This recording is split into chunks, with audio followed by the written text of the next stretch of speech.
その肌の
All right, guys.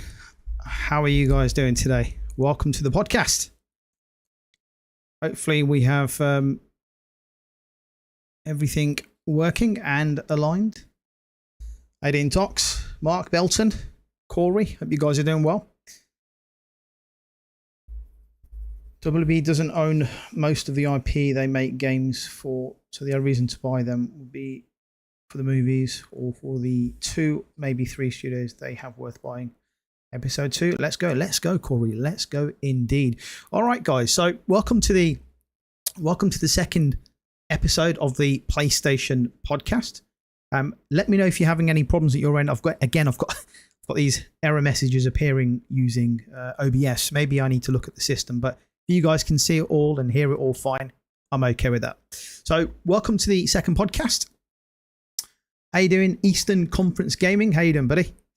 Obviously a weekly podcast where we talk about all things gaming and PlayStation. Hope everyone is doing well today. So just a word of caution. My PC has crashed 3 times over the last 3 days. It randomly shuts off. So if it happens, give me 10 minutes and I'll log back in. I don't know why it does it, but I might have a problem with the motherboard. I might have a problem somewhere else. Maybe it's the RAM.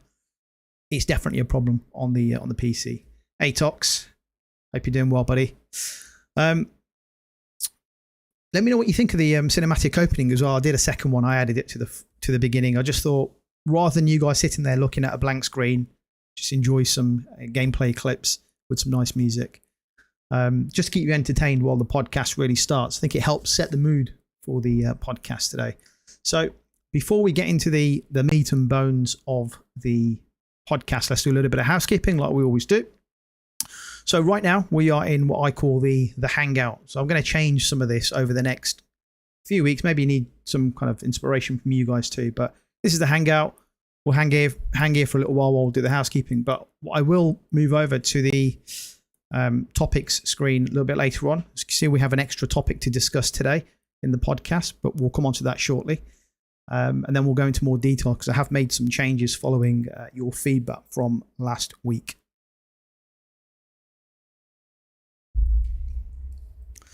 So first of all, while we're doing the housekeeping, I want to shout out to the God of War and Uncharted channel members who go above and beyond supporting the channel directly with their memberships. And you can see their names across the bottom of the screen scrolling across.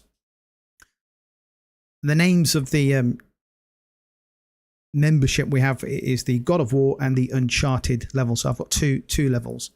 But I also want to take a moment out because I think it's important to recognize you guys.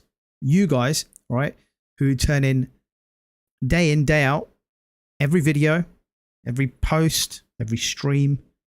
You guys show up all the time. Not only do you watch the content, you're actively engaged in the comments with your contributions and discussions which take place in the comment section. So thank you ever so much, because without you guys, we would not be achieving milestones like this. The 3,000 subscriber milestone, which we achieved on the channel last week, so June 17th. Massive milestone for this channel. I know in comparison to other channels, 3,000 subscribers may not seem like a lot, but it's a huge deal for us for this channel. It's huge. It shows that we're going in the right direction, right? We're going in the right direction. It's a huge milestone. Bit by bit, our gaming community here on the channel is growing. And what I would say here is that as we continue to grow, I'm keen to continue building the community here on the channel where we can connect, we can share our passion for gaming, regardless of the types of games you enjoy. I don't care what genre of gaming you enjoy, whether it's sports, RPGs, shooters, live service games. I know we have lots of discussions about that in the comments and the videos, whether it's Souls-like games. I don't care. Whatever you play, whatever you like playing, just enjoy it. And I don't care what platform you enjoy playing your games on, whether it's Xbox, PC, Nintendo, PlayStation. Everyone is welcome on the channel. Talk about the games you love, right? I like to think that I've encouraged everyone to talk about and share their passion for gaming. Yes, I lean towards PlayStation, of course, because most of the games I've enjoyed and have done so since growing up have typically been on PlayStation, but I will always try and be as fair as I can and talk first and foremost about the games that we love playing. So cheers, everyone. Because without you guys, this is not possible. I think some W's in the chat. Cheers.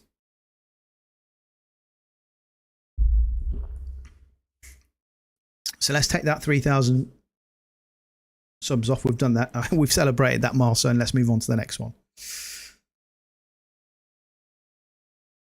King's Blood.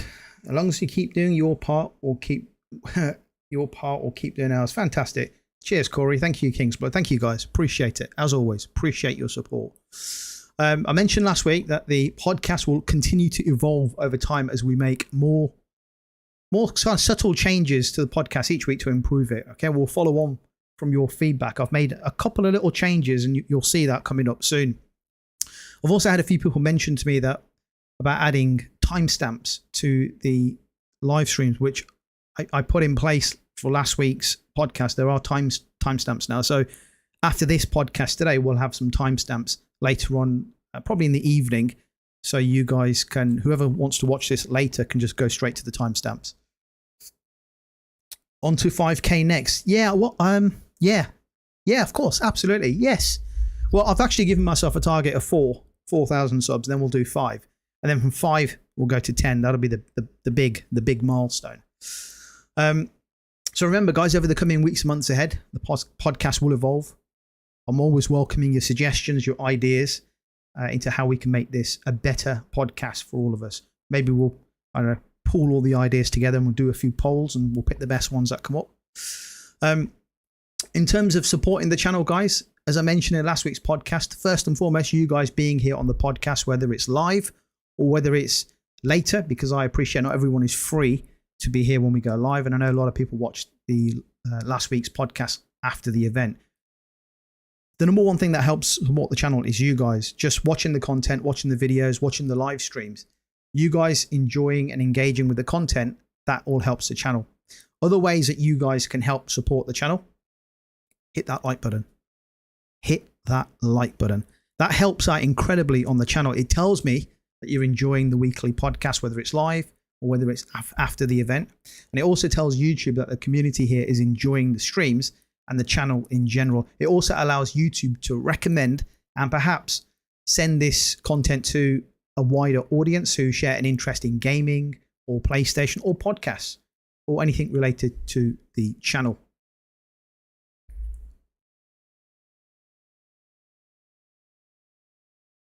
If it's within your means, guys, consider becoming a channel member and support the channel directly. We have 2 tiers, God of War and the Uncharted level. I mentioned last week that I'm currently looking to do some custom designs for the members, so keep an eye on that, and we'll reveal that over the coming weeks.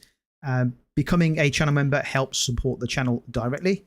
You can subscribe to the channel. If you're not a subscriber, but you regularly tune in to watch the videos, subscribe to the channel and don't miss out any videos, posts, or podcasts. And finally, have your say by way of super chats. If you have something to say, if you want to get something off your chest, make a statement, if you want to discuss something important to you, debate something, say something controversial, put forward a super chat. But at the very least, you guys being here on the stream, you guys watching the videos, engaging with the content and hitting that like button is more than enough to support the channel. So guys, that's the housekeeping done.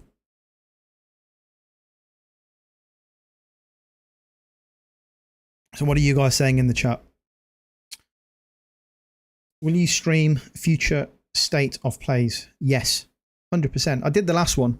I did one about a year ago and I had some problems with the stream. So I haven't really done anything since, but the last 3 live events we had, which was the Summer Game Fest, the Microsoft or Xbox Showcase, and the PlayStation State of Play, we did all 3. And I will mention it later in the podcast, but we will be doing the Capcom Showcase, which is on Thursday. That'll be a late one here in the UK, so we'll do that, and I'll come on to that later on. But yes, definitely do future state of plays. King's Blood, you're saying interesting fact. I just learned about podcast. The term, it was coined because of Apple and the iPod. I wasn't aware of that. I do remember Apple starting off the podcasts years ago, but I didn't realize how it came about, how the name came about. That is. Ikam Ryan, welcome to the stream. You should play the original Metal Gears. Now, isn't that a thought?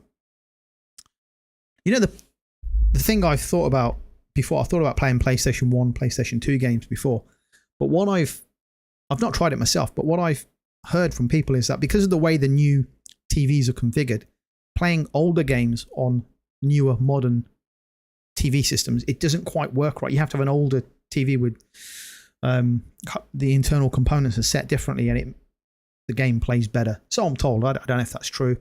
But am I going to get around to playing the original Metal Gear Solid games? I don't know. Time is precious at the minute. My backlog is just it's unbelievable.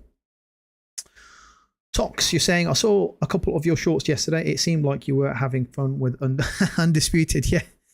Yeah. I was going to buy that game actually last year. I did a few videos about it, but it had I don't know if it had a great start, but there were mixed reviews on PC. It seemed okay to me. I didn't get it when it was brand new. I picked it up a little bit later. But yeah, it was fun. It's a fun game. I was hoping to play a game that gave me the same vibes as Fight Night. You know, the Fight Night games from around 10, 15 years ago. They were amazing. And Undisputed is the nearest boxing game we've got in the modern era. So yeah, it was fun. It's a fun game. Eckham, you're saying, I was having the same issue with MGS4, but Delta will come soon. That's right. August, I think, is it the 8th, is it? Or the 28th? I can't remember now. But yeah, August release date for Metal Gear Solid. Metal Gear Solid 1 is a great game and still looks good, but the controls are clunky. Yeah, you know, when we think about games in our minds they are better than what they actually are, or how they play. But if you go back and play them for real, the things that were not an issue will come to your mind straight away. So guys, how are you guys feeling? What are you guys playing at the minute? What games are you playing right now? I say this because I put a post out over the weekend, so I'm playing Death Stranding 1 with Death Stranding 2 coming out on the 26th, just a few days away. I thought it'd be nice to get into Death Stranding 1 again. It's been around 4 years since I played the original game, and I said I don't get around to playing games that often, just time constraints. I certainly don't get to replay games. So once I've finished, I'm done. I have to move on. Unless I dedicate some time in my diary to play a certain game. And that's what I did this week. Set some time aside, just going to focus on Death Stranding 1. Deliberately allocated a week or so to play as much as I can. I'm not going to complete it in a week. It's not possible to revisit that game. But with Death Stranding 2 coming out, I thought it'd be nice just to get back into that vibe again. So yeah, I've started playing through them about 10 hours in. I'm not going to finish it by Thursday or Friday, but I'd like to get around 20 hours in if I can. So what have you guys been playing then?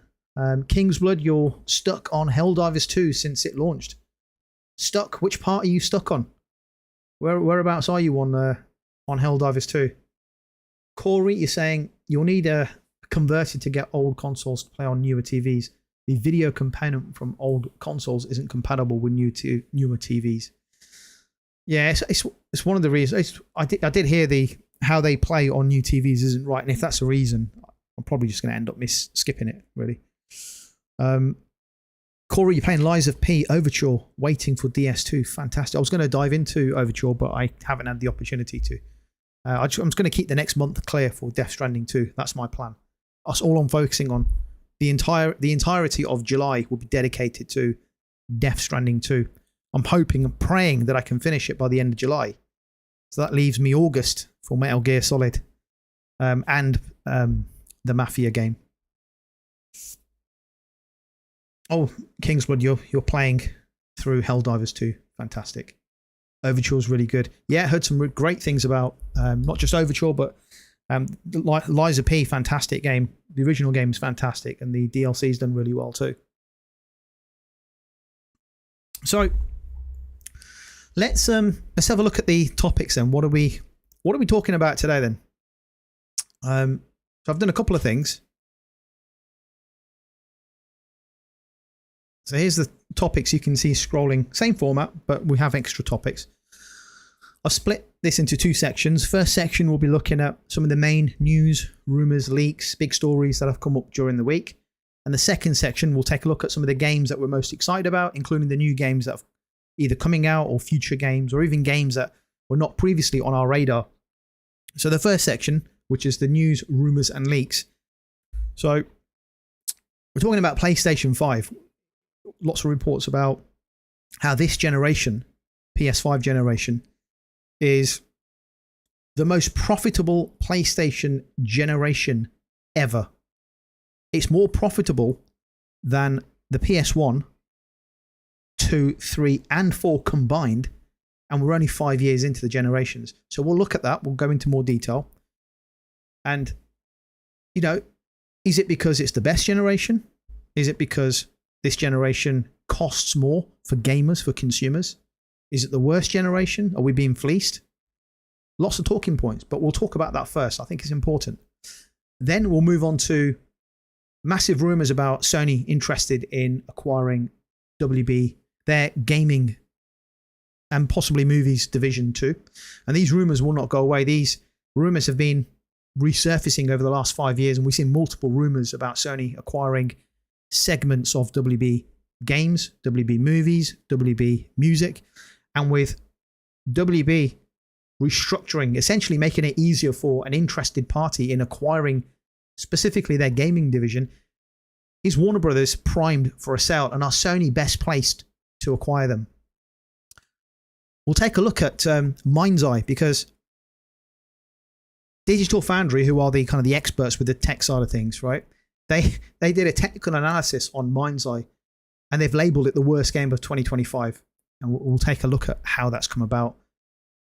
And then we'll take a look at the fourth topic. We'll take a look at Ghost of Yotei, because the team headed off to Japan. The entire team who are involved in that game have gone to Japan. And are we looking at new RPG elements within the game? Are we going to be given new mechanics in the game? Because Sucker Punch is hinting at something a little bit different, maybe some crafting mechanics. So we'll go into a little bit of detail there. And then finally, the fifth part, which is the gaming spotlight. We'll have a closer look at, and these are just snippets, so not too much in detail, but we'll take a closer look at Mafia: The Old Country. It's now gone gold. The new God of War game, just been pushed back to 2026. A stunning new trailer from a game that's come out of the blue. Blood Message. I keep calling it Blood Massage for some reason. Blood Message. Look fantastic if you've seen that trailer. And the upcoming Capcom showcase this week, we're going to see more gameplay and trailers from Pragmata, Resident Evil Requiem, Street Fighter, Monster Hunter Worlds. There'll be a bit more of a deep dive into those games as well. And then we'll close by having a final word on Death Stranding 2, which launches this week. So we've got a packed podcast today, guys. So I hope you guys are ready. Let's see what you guys are saying.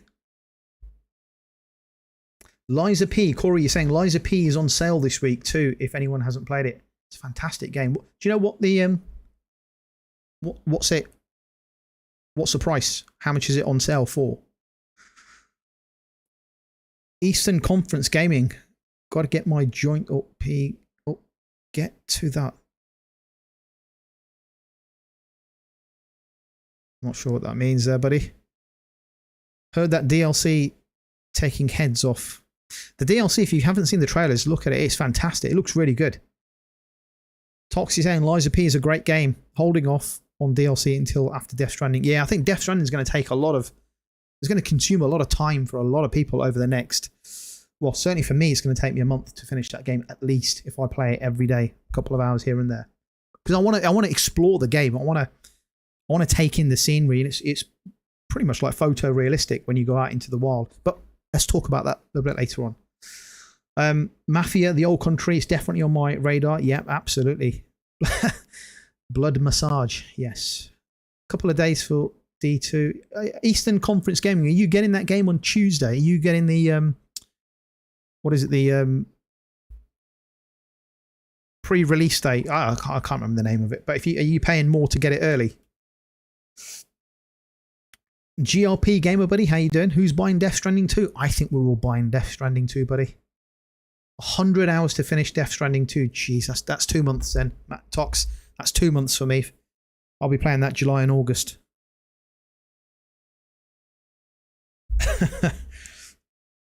Okay, look, let's start with the first topic here. Wu-Chang Fallen Feathers, July the 24th. Yeah, that is... it's going to have to go on my backlog. It's going to have to go on the backlog. I wish it didn't, but I'm just not going to get around to it. Oh, Corey, you paid extra to get DS2 on Tuesday. I was thinking about that. But and I'll mention this later. But I've only ever bought one game digitally on launch, and that was MindsEye, to play it on the channel. And I've had my fingers burnt with it because I haven't had my refund from Sony PlayStation. I was way down like 65, 75 in the queue when I wanted a refund. And they told me I could have the refund. Haven't had it yet. So I've completely put off buying digital games now. But here's the thing. When you're buying a digital game from what I call a reputable studio and someone like Kojima, you kind of know you can trust in that developer. You can trust in pretty much anything PlayStation puts out. MindsEye was I suppose a one-off. I got my fingers burnt, but I'm not buying digital for a long time after that mess. Eastern Conference Gaming, you don't believe in early access. GRP Gamer, graphics in DS1 were amazing. 100% amazing graphics. I didn't you know what? You forget sometimes when you play a game and you enjoy it in the moment and then you move on. But then when you come back and replay it, honestly, I did that with, I dived in a few months back into Infamous Second Son, just messing about. And I couldn't believe how good the game was for that generation when it come out. It was phenomenal.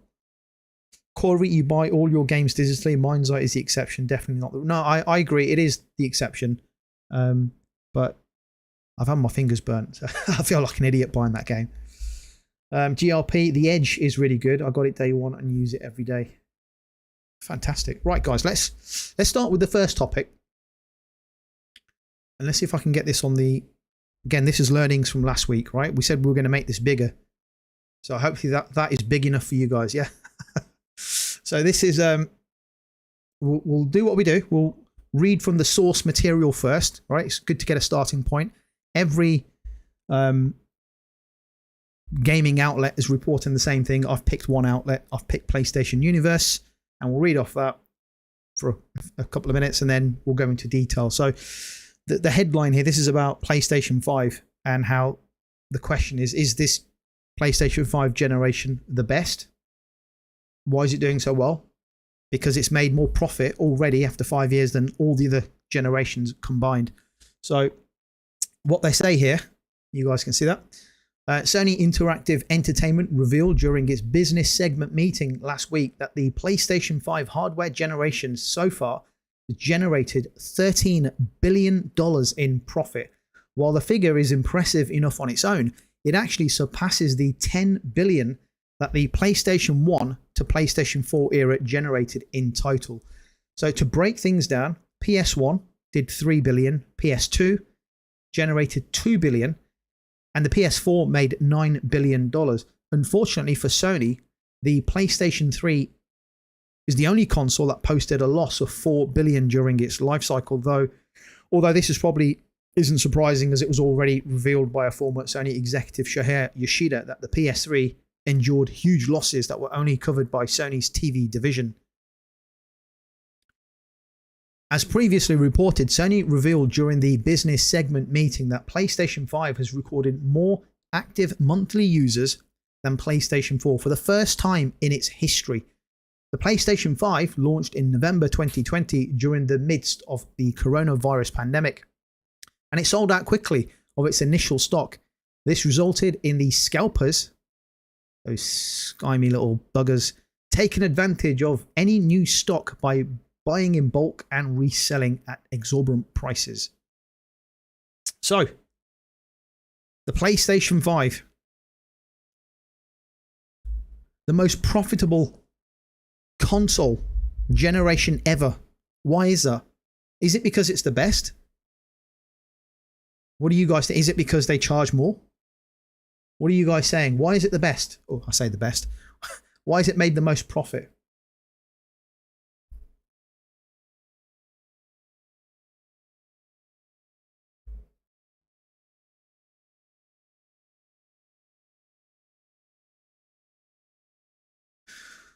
Okay. Let me tell you my thoughts on this. I mean, how good is the PlayStation 5 generation been so far? I know there's people saying, some people say it's not good, some people say it's good. Kingsblood, you're saying it's a combination of factors. Toxie saying most of their profit has been from selling digital games on PSN. Eastern Conference Gaming Tradition. GLP Gamer, because people know what they're getting from PlayStation. Xbox marketing is all over the place. This generation is getting better. I think, look, I wanted to start with this topic because there's been a lot of talk over the past couple of years that the console hardware is in decline, right? Or that people don't want consoles anymore. Stuff like this is, I see that and I hear it a lot. And when you look at it, when you actually look at the detail, what we start to see are the same voices that keep saying the same thing. They keep saying that nobody wants a console, nobody wants hardware anymore, right? But when you start to realize that the people who are saying this are in some way, shape or form associated with Xbox or Microsoft, whether they're gamers or fans of the Xbox console, whether they're gaming journalists associated or root for Xbox and Microsoft, or professionals, heads of gaming divisions associated with Xbox, the narrative is the same. Consoles are dying or they're in decline. Yet, you speak to people who play games on Nintendo, the story is different. You speak to people who game on PlayStation, the story is different. Consoles are in huge demand. Playing on your console, for me, is what gaming is about. I know PC guys are going to say, you know, it's different. It's all about PC. But for me, it's all about the console experience. I love console gaming. That's it. I wouldn't have it any other way. The other day, it was reported that the Nintendo Switch 2 had its best ever console launch in history. It even outsold what the PlayStation 4 achieved in its first week of sales. That's how popular console gaming is, and there's no signs of that slowing down.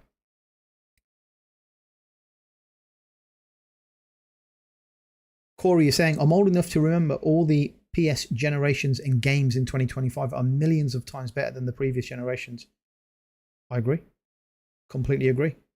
Kingsblood, don't forget about PS. Yep, we've got the PS. We've got loads of hardware for PlayStation. I follow gaming a lot, and I'm confused with Xbox. GLP Gamer, I think we all are. GT7 looks good. GT7 is phenomenal. I'm not really a racing, car driving kind of player, but I always buy GT every time it comes out because it comes out once every console generation. So I typically tend to buy it, and it also showcases the quality of the. Most car games do. Forza does the same for Xbox, right? It showcases the tech. Eastern Conference Gaming.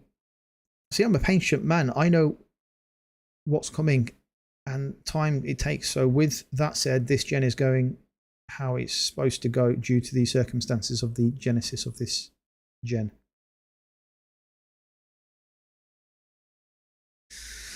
So a couple of you have actually already touched on it in the comments, because all of this profit that's been reported from PlayStation this generation is not down to console sales. We know that. That's not the case. We all know that subscription services, digital sales, microtransactions, and the cost of buying games has all gone up, right? It's costs more now to buy a game than it did 20 years ago. We know that. And a lot of people will say it's because of all these things that PlayStation is making more profit. And you know what? A lot of that will contribute towards higher margins. But what they're not telling you is, let's not forget, making games has gone up, right? It never used to take 7 years to make a AAA game. It used to take 3 years. Naughty Dog used to knock out Uncharted games every couple of years. GTA, we had like 4 GTA games in the space of 6 years. The cost of development has trebled. It's gone up by 4 times, by 10 times. It's gone up massively. Raw materials have gone up. Manufacturing's gone up. Supply chain costs have gone up. Wages have gone up. Everything in the economy has gone up. So I'd say companies like Sony charging more, having subscriptions and PSN accounts and all that offsets a lot of the rising costs. It might not be exactly the same, but there's going to be some kind of payoff there. The fact that we've had so many problems during the PlayStation 5 era as well, with COVID, supply chain shortages, scalpers, already mentioned scalpers, and all the problems with live service, and yet PlayStation 5 generation is still literally printing money with all their games and services. So I I don't know about you guys. I know we've lacked some first-party output, right? We know we're lacking first-party games, but still, we've had some terrific games this generation. We've had an incredible amount of games. Some of these are second-party deals. Some of these are some third-party exclusive deals. We've had some fantastic games. And right now on PlayStation, we're getting all the Xbox games as well. So I think it's been a really good generation so far. Could it have been better? Yeah, absolutely. Absolutely, it could have been better. But so far, I think we're doing all right.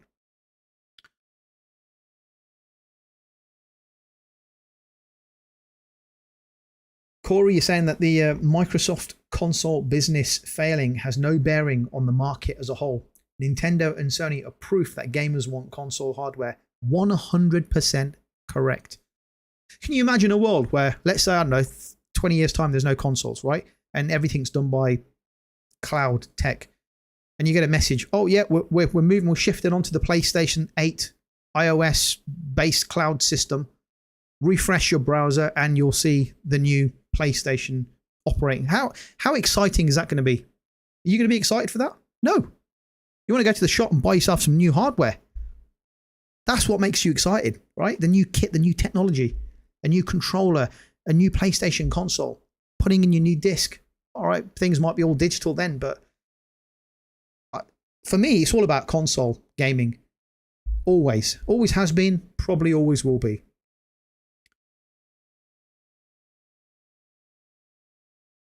Gaming is booming. GTA 6 will cost almost $1 billion to make. Yeah, that's been in development for many years, hasn't it? I've got thousands of people making that game, but they'll probably make $1 billion in 24 hours. So that development cost, they'll make it back in day one. I think it'll be the fastest selling item, media product, gaming product ever in history. That's the kind of game. That's the kind of game where you'll think that's the game that stopped the Earth or something. You know, the day the Earth stood still, it'll be when GTA 6 comes out, because no one's going to work when that game comes out. There'll be a lot of people taking off time sick from work when GTA 6 comes out. Corey saying games were also significantly less content, artificially more difficult to keep people playing longer with less content. Yes. Yeah, a lot of people spend more time in games now because there is regular content being released, DLC coming out, microtransactions, more skins. A lot of games have live service or multiplayer elements, so it keeps people locked into those games for a lot longer. And as a result, they end up spending more money playing in that environment.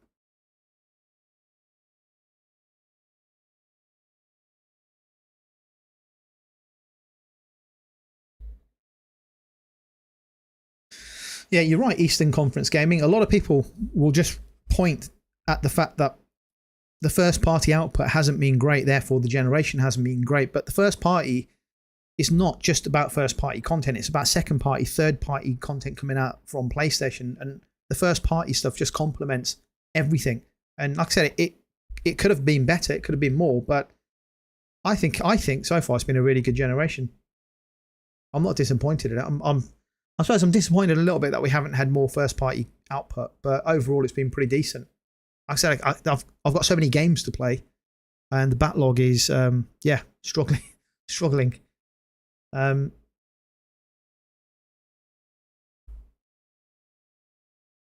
Eastern Conference Gaming, you want more billion-dollar projects.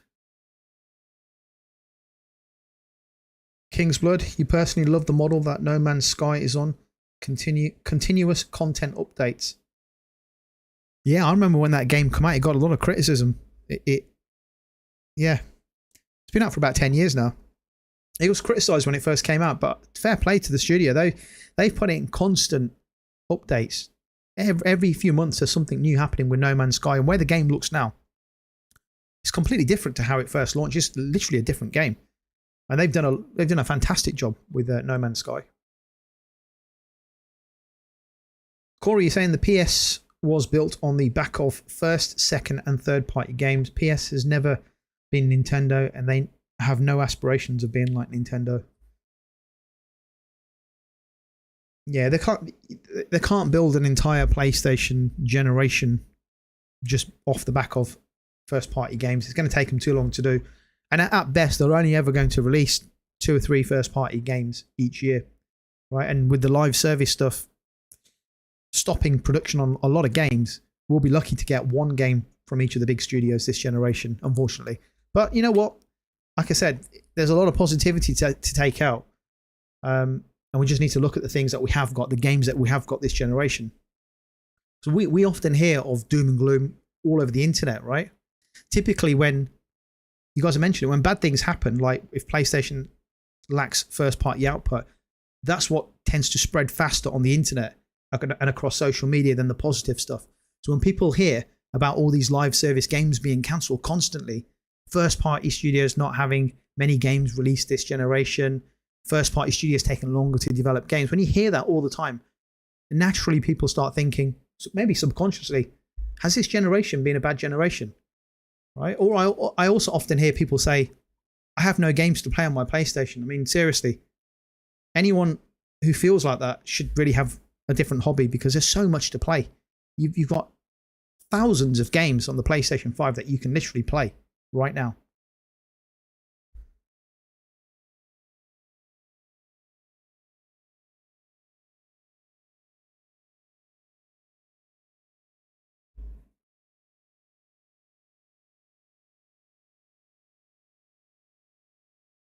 Tox is saying, I think Astro bought from PlayStation is as close as they're going to get to a Nintendo game. Yeah, Astro's fantastic. Astro's an amazing game. That and Ratchet and Clank games, right? They're fun. They're so good.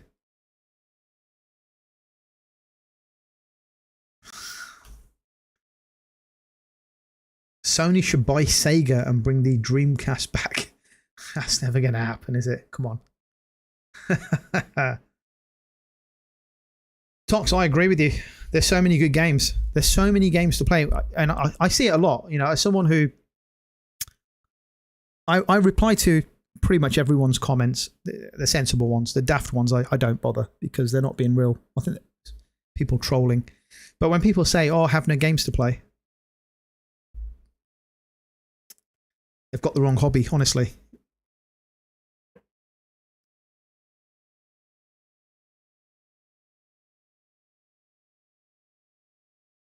I think we've had some incredible games, if I'm honest with you guys. This generation so far. Some fantastic games.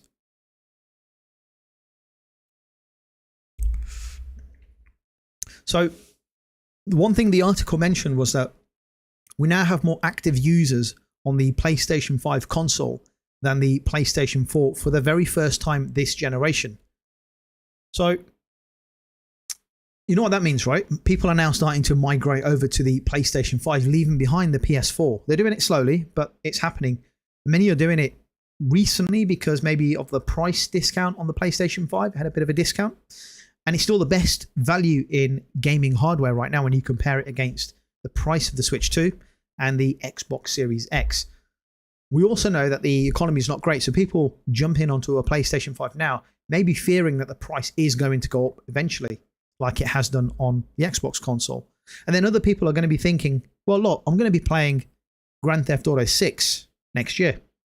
I might as well get the PlayStation 5 now. So I think there's a combination of these reasons we're seeing people now migrate over to PlayStation. And of course, you know, the PlayStation's been out, the PlayStation 5 has been out for, 5 years now. So there's lots of games to play if you're jumping from PS4 to PS5. So I think there's an element of that too. But I wanted to start here with this news about the PlayStation 5 console generation making more profit than the other PlayStations combined. Even though we've got another, I think, 5 to 8 years of this generation. You know, the PS5 is still going to be in use well beyond 2030. Not everyone's going to get a PS6 on launch. We know that. And we know games are going to be cross-gen when the PlayStation 6 comes out. So the PlayStation 5 will still be heavily used well into the 2030s. I want to start here with this story because despite people coming out and banging the negative drum constantly on PlayStation, the facts, right guys, the hard-hitting facts are some people will choose to ignore this about the PlayStation being the most profitable console because it doesn't fit in with the consoles are dying narrative. And the facts are actually that PlayStation 5 is doing remarkably well. It will continue to do well for the remainder of this generation.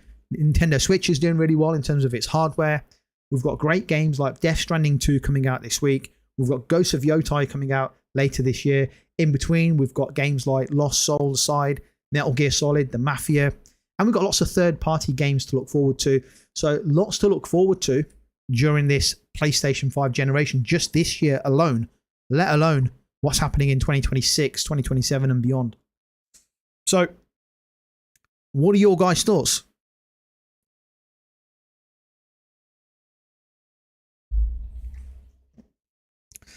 So what are you guys saying in the chat then? If you cannot find good games to play, then it's definitely a you problem. 100% agree, Corey. I completely agree. Games overload. Kingsblood, I know how you feel, buddy.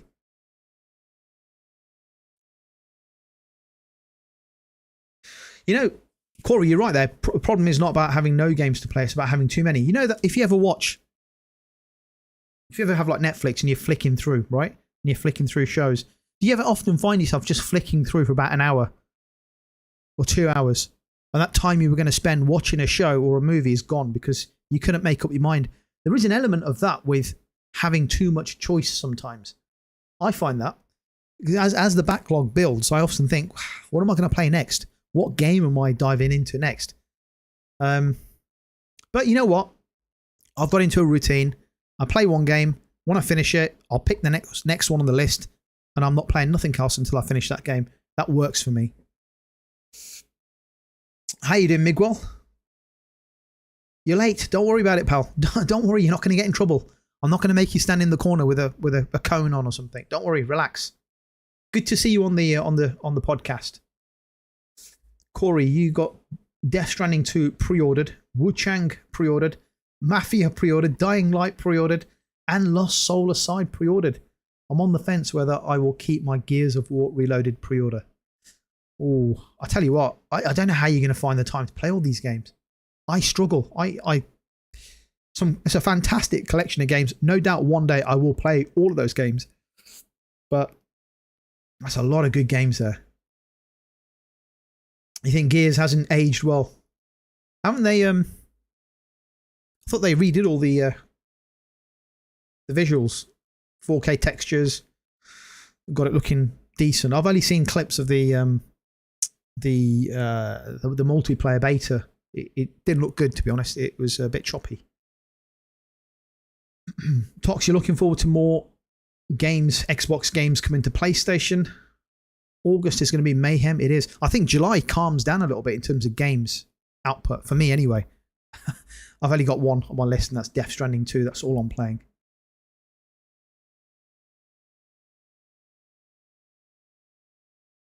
Petrov, how you doing, buddy? Yotei pre-ordered. Good stuff.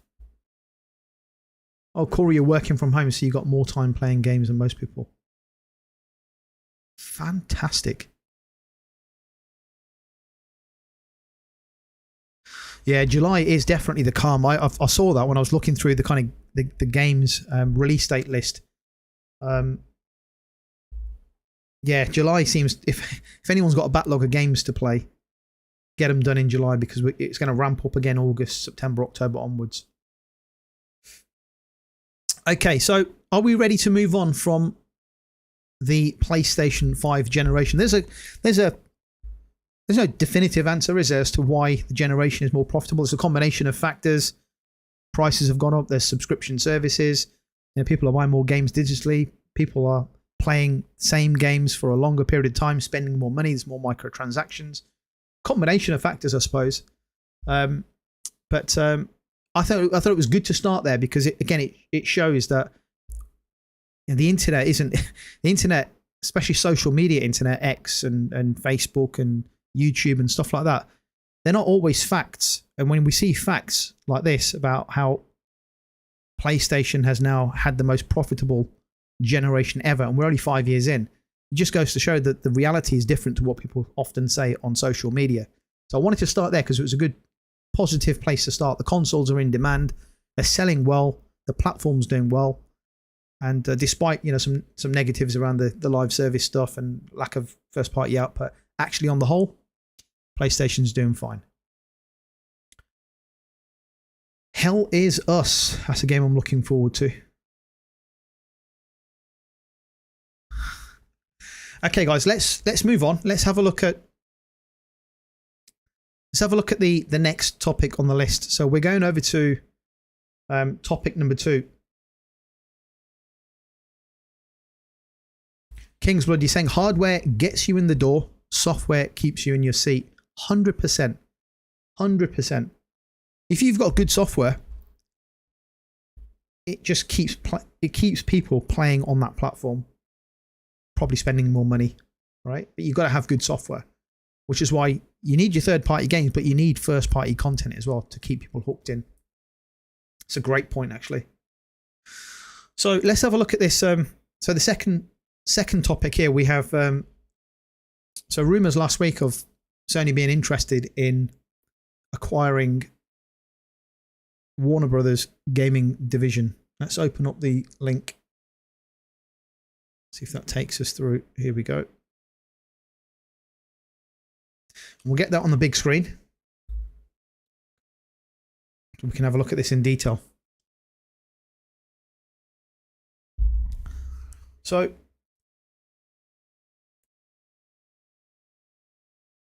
let's have a look at this. And so here we go.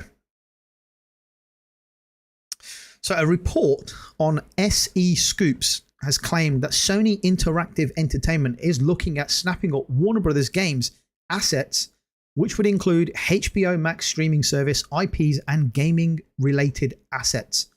Sources said Sony was only interested acquiring WBD's streaming, studio, and gaming assets if they were separated from its cable networks, which have lost millions of homes as viewers abandon traditional cable packages. The news comes following the announcement that Warner Brothers Discovery will be splitting the company into 2 entities, namely, I don't know why it's jumped there.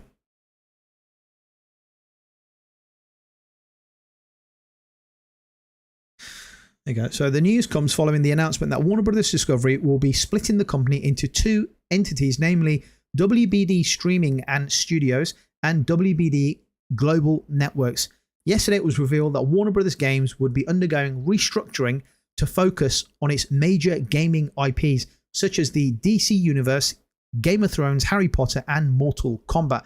Back in January, it was revealed that Warner Brothers Interactive Entertainment president David Haddad will be stepping down from the company after 12 years.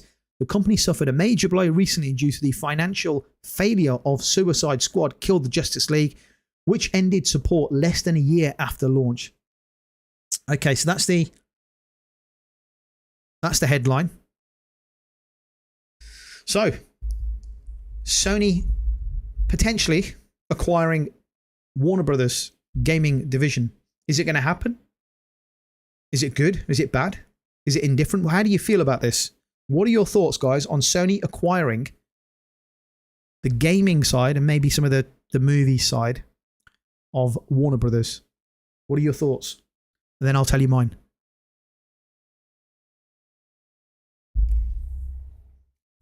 So, Petrov, you're looking forward to a Batman game. Yes, that would be fantastic if we got a new Batman game.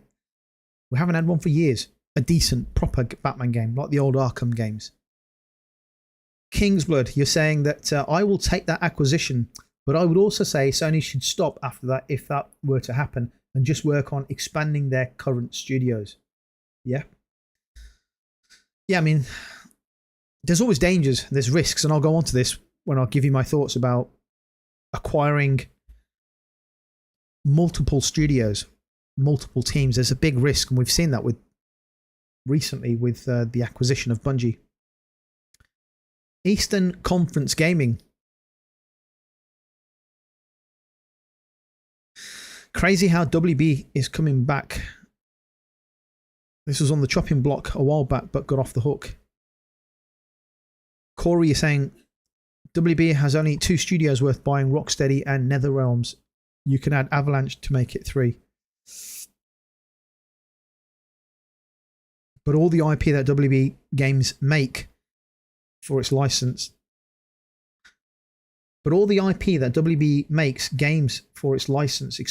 except for Mortal Kombat, which Sony would want for Evo. Batman Beyond on PS5. You all ain't ready for that. You all ain't ready for that. Eastern Conference Gaming. Tox. They're not planning to buy studios. They're planning to buy existing IP and licenses. Get from Miguel. Great get.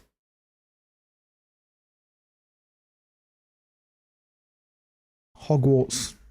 Petrov, Hogwarts is fantastic. It's a fantastic game. So my thoughts on this. There's two ways of looking at this, right? We've heard these rumors before. This isn't nothing new. We've heard rumors about Sony looking to acquire Warner Brothers IP, games, movies, and music. This is something that's been reported on before on multiple occasions. So they're not new rumors. What's interesting here is that for the first time, Warner Brothers have actually restructured their business. They've restructured into two separate entities or two divisions to separate their cable, right? You know, entertainment news, that kind of thing. They've separated that from gaming, IP, TV shows, and movies. So there's two separate entities. So it leaves their news, sports, and entertainment segment in one division, and then the gaming stuff in one. So it's done as if it's made easier for an interested party to acquire them. It's the first time they've done that. So the Warner Brothers division, which has the bits that we're interested in, is called the WBD Streaming. And that has the gaming IP like Mortal Kombat, Harry Potter, and the Batman games. And it also has other major TV shows like Game of Thrones, Succession, that kind of stuff, right? What I find it strange is where the rumors come from, because this has come from SE Scoops. I've never heard of them, but they're quite popular with kind of wrestling. That's what they cover. So I'm not sure how and why that ties into Sony. I'm not sure why they're reporting on Sony acquiring WB Games, because they're not in the gaming industry. They're in the sports side of it. So maybe they've got wind of something, but I'm not sure of the validity of the actual source is what I'm saying. But, you know, this hasn't come from like Bloomberg, right? Or another major outlet that focuses on business or corporate news. But we are where we are, right? As I've mentioned, it's not the first time Sony has been rumored to acquire Warner Brothers gaming division. They've had rumors back in 2020. Michael Pachter, who's well-known kind of analyst, he reported that maybe Sony would be in a good position to buy Warner Brothers. He did the same thing in 2022. Same rumors resurfaced about Sony buying Warner Brothers. But at that time, he also said that other companies were interested, like Microsoft, EA, Tencent, and then PlayStation Lifestyle in 2022 reported the same thing, that there's a lot of rumors going around that Sony, along with Microsoft, EA, Tencent, were eyeing Warner Brothers game development studios. And there was a lot of speculation across Reddit as well. In 2023, Variety reported that Sony was after their TV and music publishing catalogs for around 500 million. That was a partial investment, didn't quite go through with it. So these rumors have been going on for a long time. This isn't something new.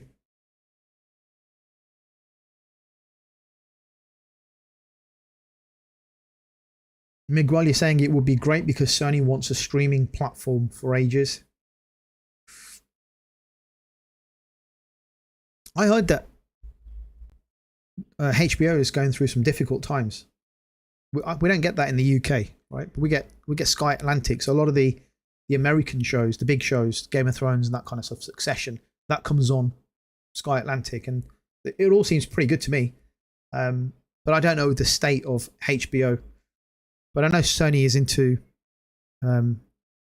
They want something to stream, serious streaming competition to Netflix, and so acquiring movies and TV shows off Warner Brothers might be a good thing. Who knows?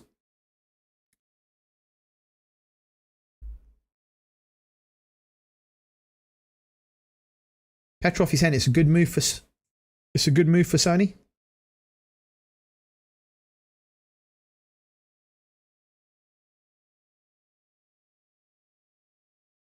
Petrov, you get HBO in Sweden. Okay.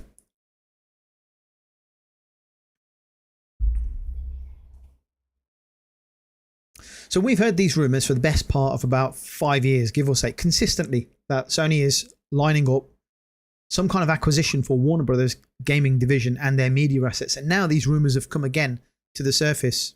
And I always say there's never any smoke without fire. And with Warner Brothers restructuring their entire business for the first time ever, they are in a prime position for someone to come in and acquire the gaming division. Now, if Sony were to acquire them, it's all hypothetical. If Sony were to acquire them, there are pros and cons to any acquisition. Look at the Bungie acquisition, right? So far, it's been a disaster. They spent over $3 billion buying Bungie, and it's not worked out so far. You compare that with the acquisition of Housemarque, Bluepoint Games, and older acquisitions of Insomniac and Sucker Punch. Bungie's been a disaster. So I think Sony's going to be very cautious if this indeed is true. If Sony were to acquire them, it's a big if Sony were to acquire Warner Brothers gaming division, immediately they would have some amazing IP to work with. The DC universe, and you imagine Batman, Superman, Wonder Woman, all under the same roof as Wolverine and Spider-Man. I mean, are you kidding me? Who's not going to like those games? The superhero games are going to be phenomenal.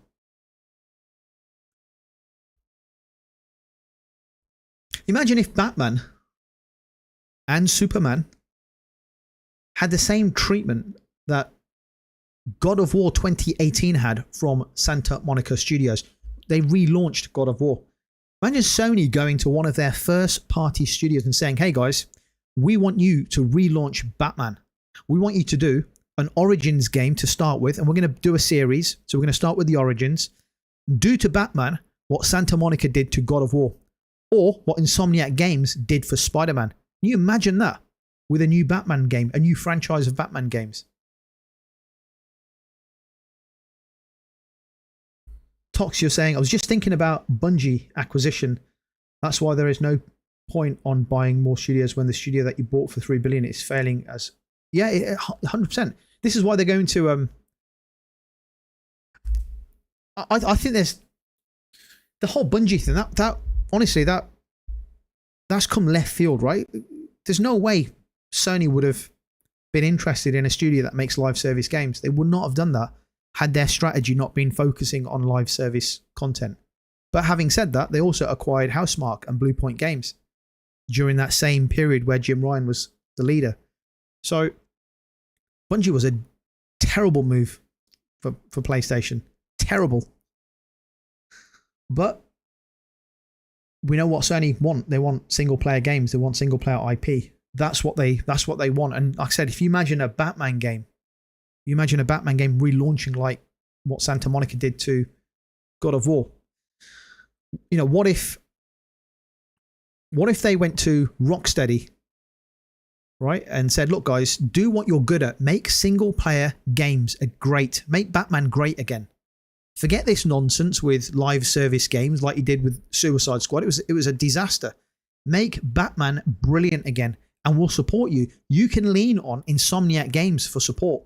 You can lean on Santa Monica Studios. You can lean on what we have here, what we've done over the last 30 years, which is make brilliant single player games. You can lean on that and we'll support you. Just make Batman comparable to like a Spider-Man game. Make it to that level. That would be phenomenal. That would be so good. So, and that's just one IP. And then we've got others. We've got Harry Potter.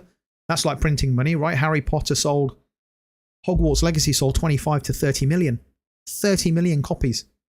You know, I mean, which kid doesn't like Harry Potter? It's good for adults too. I mean, it's a brilliant franchise. And then Mortal Kombat has a massive following too. So in terms of IP, there's a ton of IP.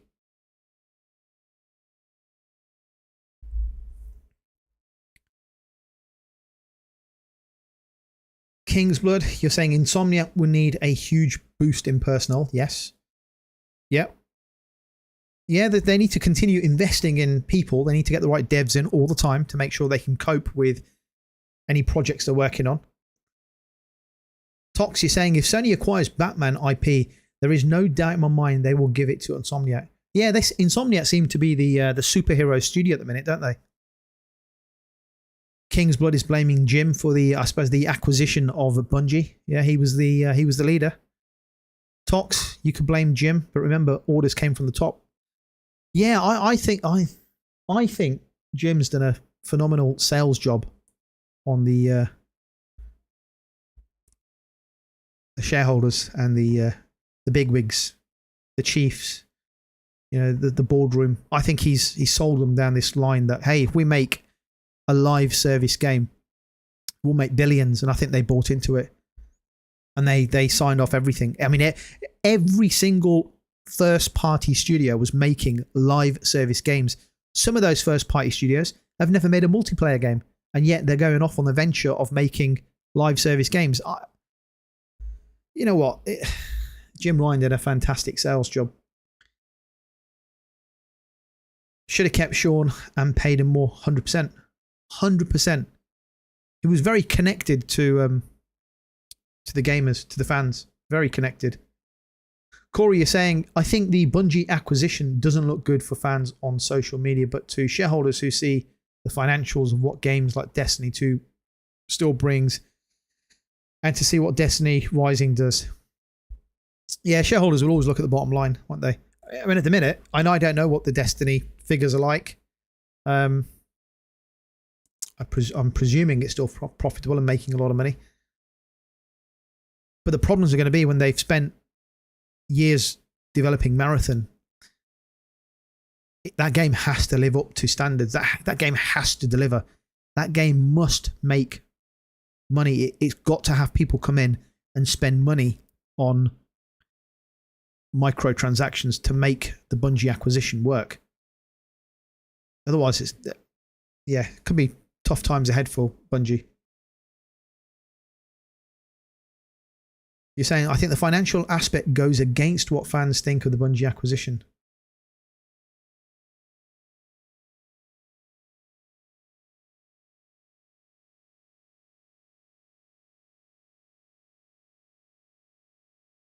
Tox, you're saying Marathon might not ever come out. You think they might have to cut their losses.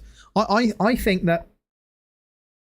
think they'll spend time working on Marathon, and I think they'll release it. The thing is, if they're going to charge people for it, you've got a tough ask, haven't you? You've got a really tough job of asking people to pay for a game that critically has been panned, hasn't it, over the last, couple of months? Ever since they revealed it, it's been getting a lot of stick. It doesn't look great. It's got stolen artwork in. Already that's pissed off a lot of people. The best thing they can do is clean up what they need to clean up, because they've had some pretty constructive feedback for those that are interested in playing Marathon. So they've got things to work on. What they can do, what they should do, is release it for free, allow people to play it, and if it does a good job, make sure they've got a shit ton of microtransactions and cosmetics and stuff like that to put in the game to allow people to enjoy customizing their characters and whatever else you can customize. And then if they are going to do a DLC, then maybe charge 10 or 15 bucks for the DLC. Now that you've got people hooked, like somebody mentioned in the chat, get people through the door, and then you can sell them extra things. What they need are fans to be hooked on Marathon, right? They want people to play the game, enjoy the game, realize, oh, actually, it's pretty good. New DLC comes out, charge 10 bucks, you get new maps, you get new weapons, etc. So they've got to start somewhere. They've got, they're not stupid. They've got good developers. They've been doing a great job with Destiny for the best part of 10 years. So they know what they're doing. They've just messed up, and Sony needs to sort it out. Petrov, what about Monolith Studio? I don't know, mate. I don't know about that studio. You don't think Marathon's ever going to get released? That's Tox. Corey, you're saying if the hacked data from Insomniac is to go by, then Insomniac have too many Marvel properties to take on anymore. Yeah. We haven't really heard anything from Insomniac since that hack. I think they've got a lot of things, or they have been sorting out a lot of things. And when they reveal Wolverine, which is due to come out supposedly next year after March 2026, maybe we'll get a bit more of an idea of what else they're working on. Probably a Spider-Man 3, maybe a Venom game. An X-Men game, I think, was one of the one of the reports from the hack. But we'll see what's happening with Insomniac. Aiding Alien Isolationist Gamer Podcast. How you doing, buddy? If they release Marathon free to play or at $40, it might have a chance. I think that Tox. I think they need to release Marathon for free. I even $40. I don't think people are going to pay it. Corey is saying Destiny released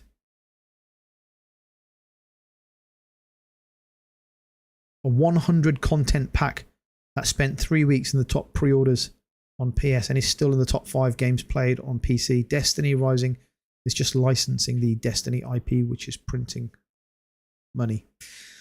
Yeah, see, Destiny's got history. It's got a good reputation.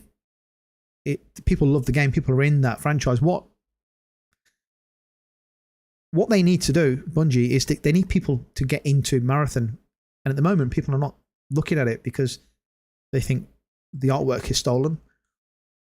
There's a bad reputation. The game doesn't look great. Doesn't feel right. So they've got to get those things right. They've got to get people in. When they get people into the game, maybe people will enjoy it more. We haven't heard anything about Haven Studios. I feel like the next time we hear about them will be the last time we hear about them.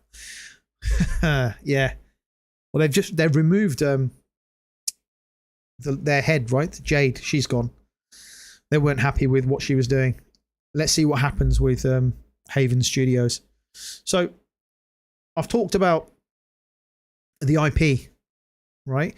But in terms of with any acquisition, you also get bloat, right? I'm not sure what's happened with the video there. So we get bloat, right? You get people who you don't want, you don't need, they don't fit in, they're not required for the projects, and there will be people that are let go. So there's usually, what's the saying? Trimming of the fat, right? So if Sony were to acquire WB Games, there will be trimming of the fat. Loads of devs are going to be let go. They'll make the studios lean and agile, and then they'll rehire if they need to, as of when. And then there's the added question of, do you make games exclusive or do you make them multi-plat? So if Sony acquired WB Games, should they, could they, would they make games exclusive, or should they keep them to themselves? Should they release them on every platform? What do you guys think? Again, this is the hypothetical discussion. If Sony acquired WB Games, what would you think? Should they be exclusive or multi-plat?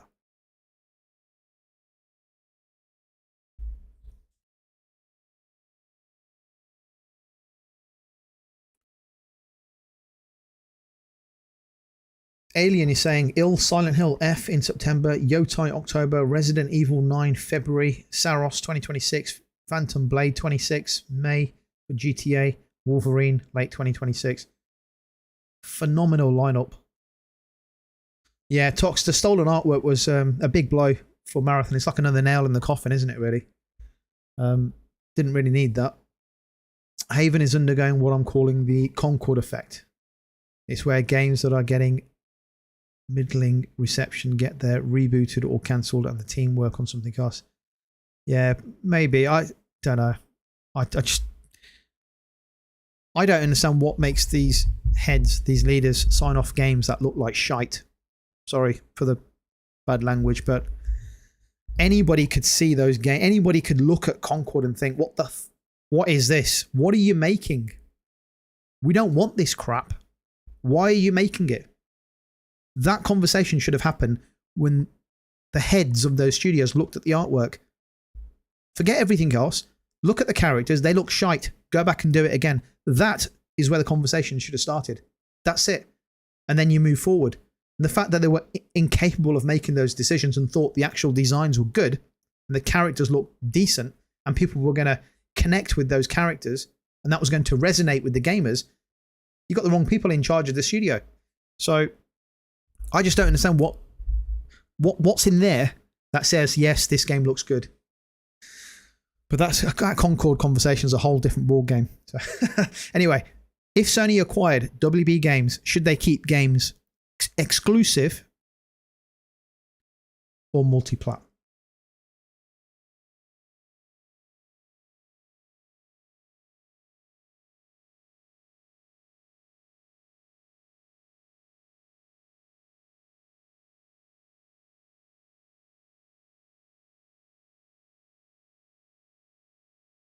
Petrov, you're saying multiplat, but not Batman. So you want Batman to be kept as an exclusive game. No, please, more bad language. No, sorry, Kings. Look, I don't like swearing. I like to keep it nice and clean. Keep it fucking clean. You know what I'm saying? No, sure. Sorry, I shouldn't have said that. Pardon my language. Corey, you're saying Sony has answered that question for us. They plan on making exclusives for their console. Anything they acquire will be exclusive to the console. Interesting point. Interesting point. Yeah, that came out during the same meeting as where we got the PlayStation making the most amount of profit news. Most games will be kept exclusive. Alien Isolation is saying exclusive. Tox is saying exclusive. It will keep gamers buying PlayStation. They should make them exclusive because Xbox is done and PC is PC. Tox. I could see arguments for both exclusive and multiplayer. All of these Warner Brother games, they've got fan bases already established on other platforms, and there's a lot of money to be made if Sony released it as a multi-platform strategy. Could we see a world where if Sony were to acquire WB Games, they make a brand new, imagine this, they make a brand new Batman game, right? And then they release it on every single platform. Could that happen? I can't really see that happening. It might happen. I can't really. I mean, there is a lot of money on the table for Sony to keep it exclusive. I don't know if that could happen. Now, what I can see happen is that I can see Sony keeping a game like that, a game like Batman. They've rebuilt from the ground up an Origins Batman game. I can see that being locked to PlayStation as an exclusive game, and that game has the PlayStation branding. And we know, how Sony feels about and how they care about their brand, right? They love PlayStation. It's their brand. They only want it associated with premium products.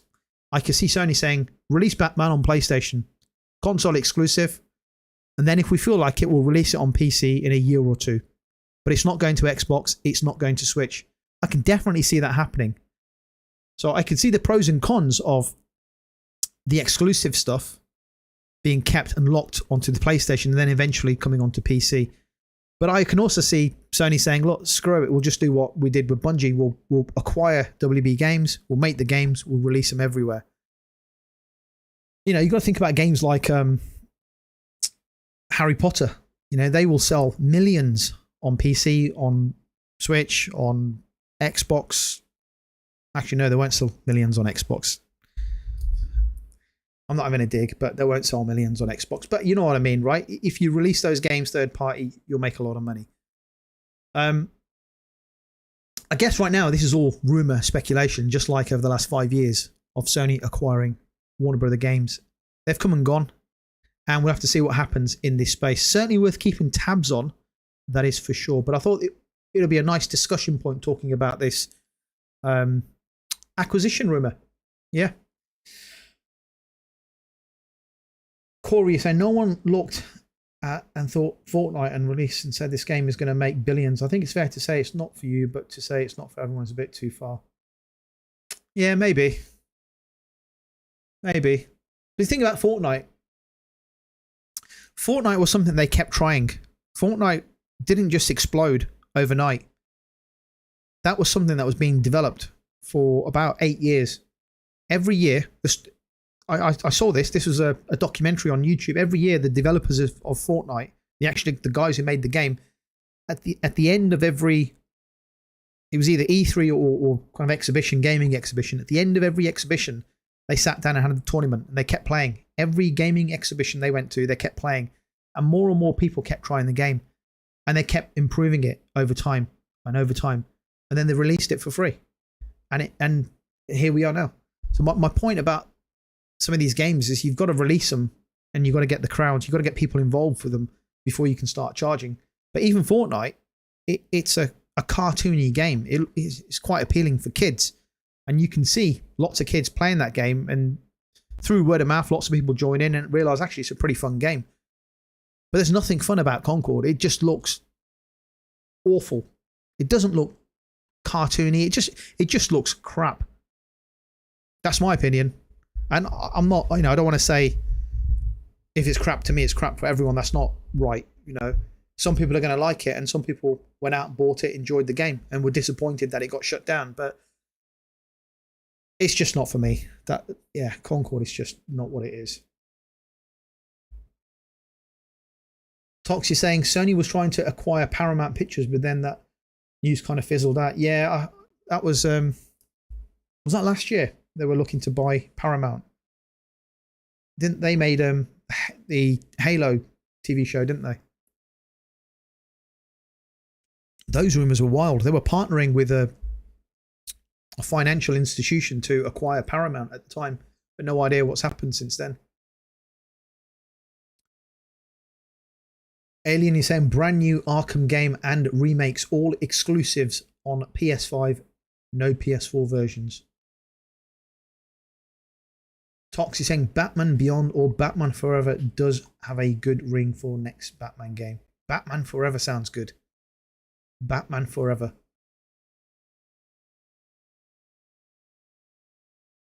Alien is saying Sony has big plans for the second half of the PlayStation 5 lifespan. They always do.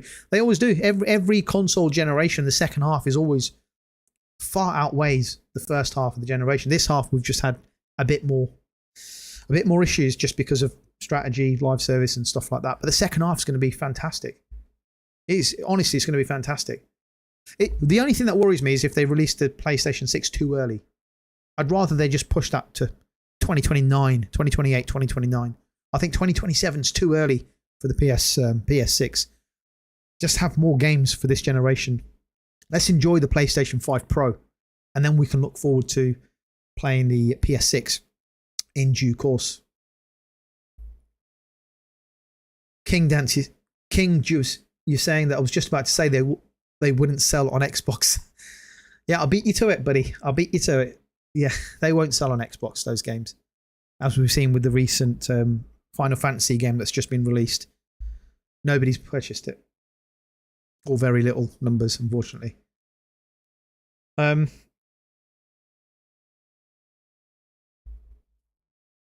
King's Blood, you're saying 2032. PlayStation 6 will not come out in 2032, unfortunately. I think 2027, 2028 is when it's coming out. Hopefully 2028. The later, the better. Petrov, you're saying Sony has the China Hero project they release on PC for China has poor console. Yeah, China is mainly PC dominated. It's one of the reasons why Shift Up want to partner with Tencent so they can get Stellar Blade over in China on PC. Corey, you're saying Concord was not a bad game. It had bad character design, which could have been changed, but the core game was a competent multiplayer FPS that never got to make any changes or iterations before being cancelled. Yeah, maybe it was good. I don't know. You see, they're already fighting a losing battle. They've made the character design so bad, it's already pissed off people. It's already put people off. They don't want to play the game. They're coming out like me, negative comments about the game without even really seeing it because there's nothing to resonate with the characters. They're already on a hiding to nothing. Despite how good the game might actually be, we'll never know now. That's the sad truth about this, unfortunately. Alien is saying we're going to get cross-gen games for a while, 100%. I mentioned it earlier. What did we say? The PlayStation 5 is probably still going to be around 2020, 2032, 2033, 2034. If the PS6 comes out in 2020, let's say 2028, there's going to be cross-gen games for the first 4 years. I mean, is anyone honestly going to believe Sony if they say we believe in generations again? Are they going to dare say that? I don't think so, right?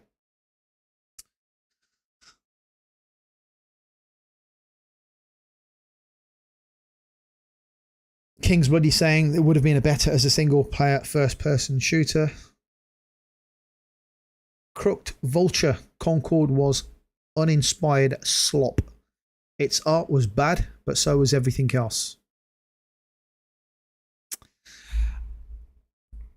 If the game doesn't look attractive enough to bring players into the game, then you're not going to get to experience the mechanics, the gameplay, the game style, the game environment. It's just not going to happen. So you've got to make it attractive, and they didn't do a good job by making that game attractive.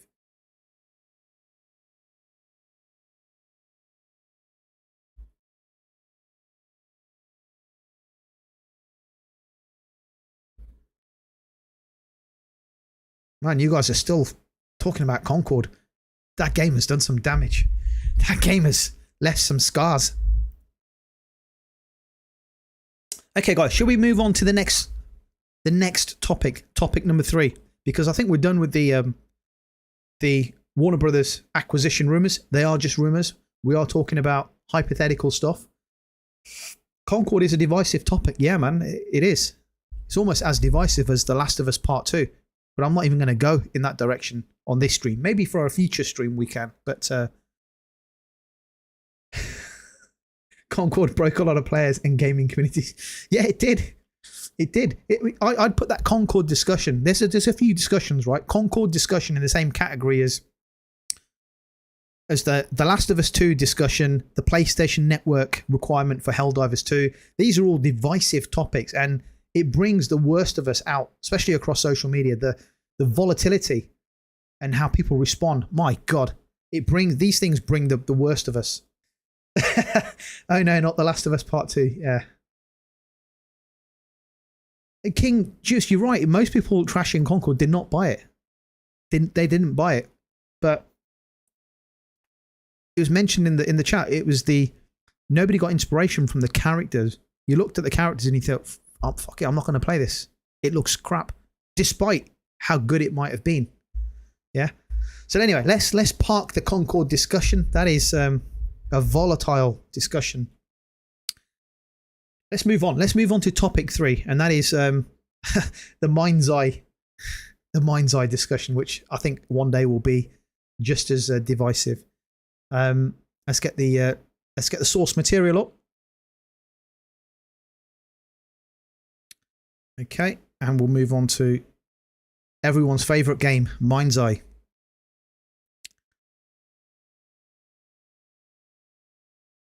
Right, I've been scarred by this game.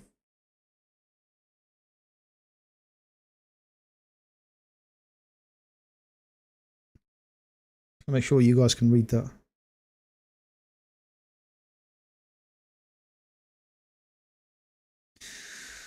So, MindsEye then. I picked this for a reason. I saw this, and Digital Foundry did an analysis on this game. So let's have a look what they said. So this comes from Push Square.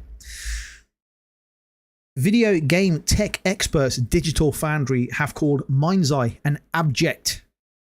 They've called them abject in a new analysis of the year's worst game, with mention of a 30 frames per second cap on both base PlayStation 5 and the enhanced PlayStation 5 Pro.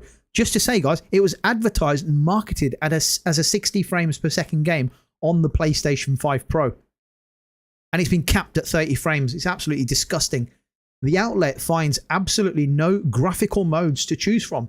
And even the 30 frames per second cap, the title ships with isn't something MindsEye can reliably meet. On the base PlayStation 5, the resolution finds itself somewhere between 972p and 1008p, while on the PlayStation 5 Pro, it can at least boost it to 1296p. Wow, we're getting 1296p on a PlayStation 5 Pro in 2025.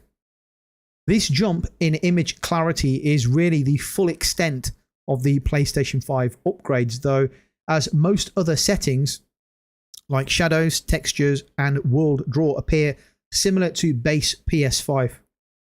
So practically zero difference. Sony's PSSR upscaler is not in sight either, with PlayStation 5 Pro using the same upscaling solution as other consoles. While the frame rate in MindsEye can go above 30 frames per second on PC, it's not going anywhere beyond that on consoles. A large chunk of the game, including combat missions and interior areas, technically run at 30 frames per second.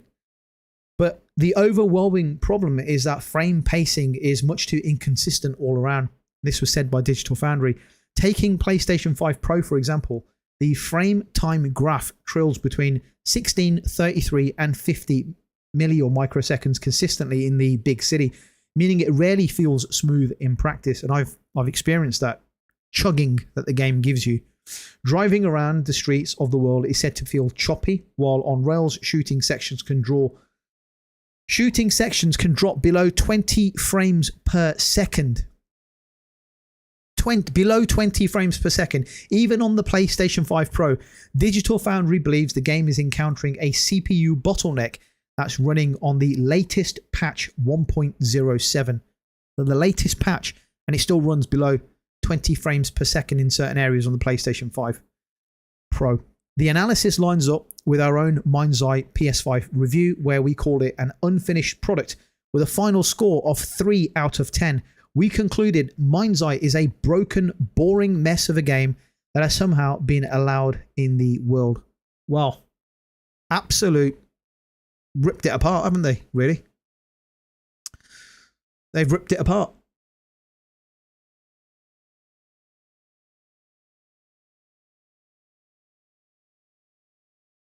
So, MindsEye. Guys, what do you think about MindsEye? What are your thoughts on this game?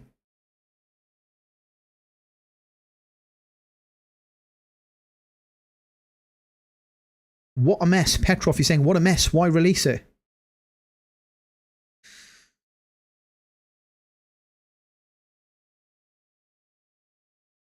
Alien, you're saying, what are you guys saying about the game? Doesn't compute in my brain. The game looks clean, not clunky. Aiming looks on point. It has robots and multiple firearms. It's an open world with cars. Yes, it's true, but it's clunky as hell, man. It's not smooth. It chugs. It's like you're watching a slideshow sometimes when you play. It's that bad, right? Tox, you're saying, I get mad when I get bummed on games that I buy on sale. I can only imagine what it's like getting burned. Yeah, yeah.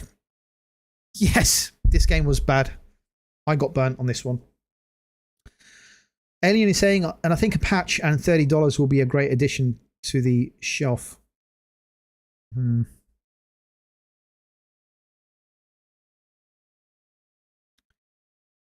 Have gamers got refunds? Petrov. Have gamers got refunds? It's been reported that some gamers have got refunds. Now, I said at the start of the podcast, I made a video about the mess that this game was in after I played it and streamed it. And I was in queue with PlayStation support. I was 70, 75, something in the queue. And they took my details. I explained I wanted a refund. And they said, right, you're in process. And that was, what, a week ago? So I've not had a refund so far. I don't know if I'm supposed to call back. But I think the issue might be that I played just under 2 hours of it. And I don't think you can have a refund if you download it and play it. That might be the issue. But I'm never buying a digital game again on day one. From an unknown studio. I'll just add that, unknown studio. Because if I had to stream again on the channel and I was buying a digital game from PlayStation first party, I'd have no problem with it. I'd have no problem buying a Rockstar game day one digitally. Right? I had no problems with that. But an unknown studio with their first game, I'd just err on the side of caution, I think. So some people apparently have had refunds. I haven't, sadly, at this stage. Toxie saying it's not acceptable. It's not. It's not. The game still has problems.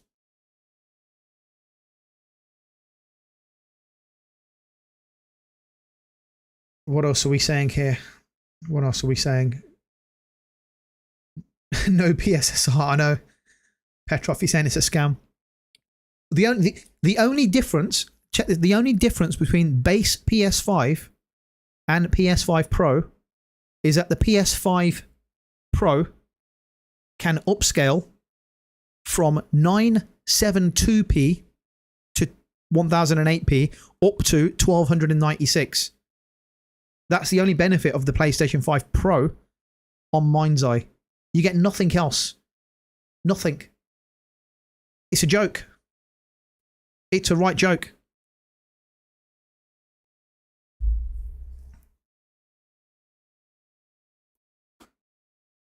Corey is saying Sony is no longer giving refunds for MindsEye. The publisher is saying that they will make patches, and that means that if you download the game, you won't get a refund. Yeah, I suspect it was because I downloaded it and played it for about 90 minutes.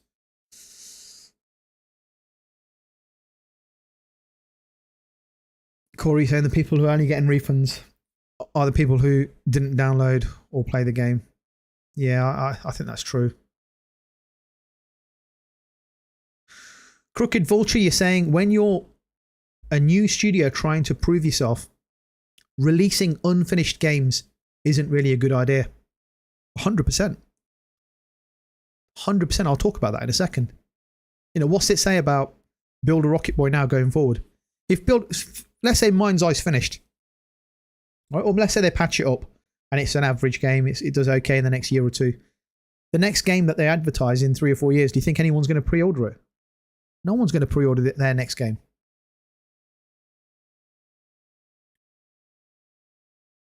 Alien is saying it, so it's a frame rate issue, not clunky. It's frames. It's tearing in the game. The upscaling is poor. It's buggy. You know, you play the game and characters randomly disappear, or you're playing with characters and part of the assets disappear of the character. It's not great. I'd wait for a bit of a discount, a bit of a sale. Corey, you're saying build a Rocket Boy. Oh, I've lost your comment. Build a Rocket Boy. Where is it? Build a Rocket Boy might as well close down now. They lost so much goodwill with gamers that their name alone is an instant no buy for a lot of people. Yeah, it's going to be tough for them selling their next game. Unless they make an absolute fantastic game. It's going to be hard. It's going to be a tough job.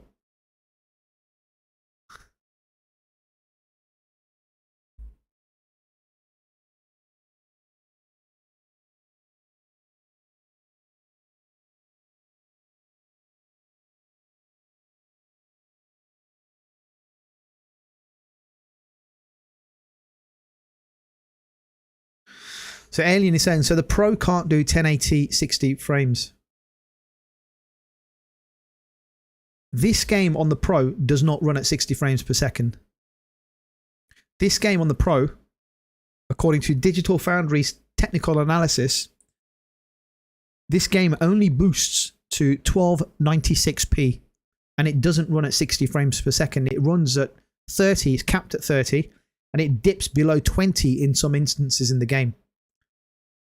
On the Pro and on the base PS5.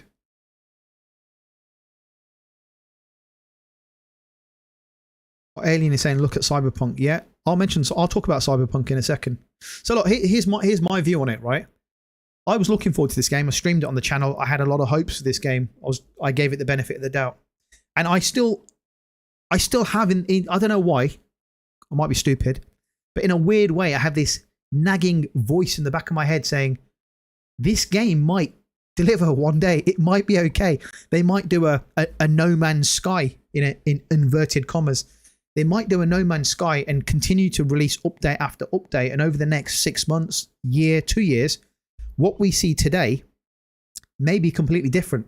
So I'm still prepared to give them the benefit of the doubt. It's just right now, it's not great. So maybe it will be good in time. But I see an article like this from Digital Foundry, right? And probably one of a handful of sites in terms of Digital Foundry that I can put my hat on and say they're pretty much spot on with what they do.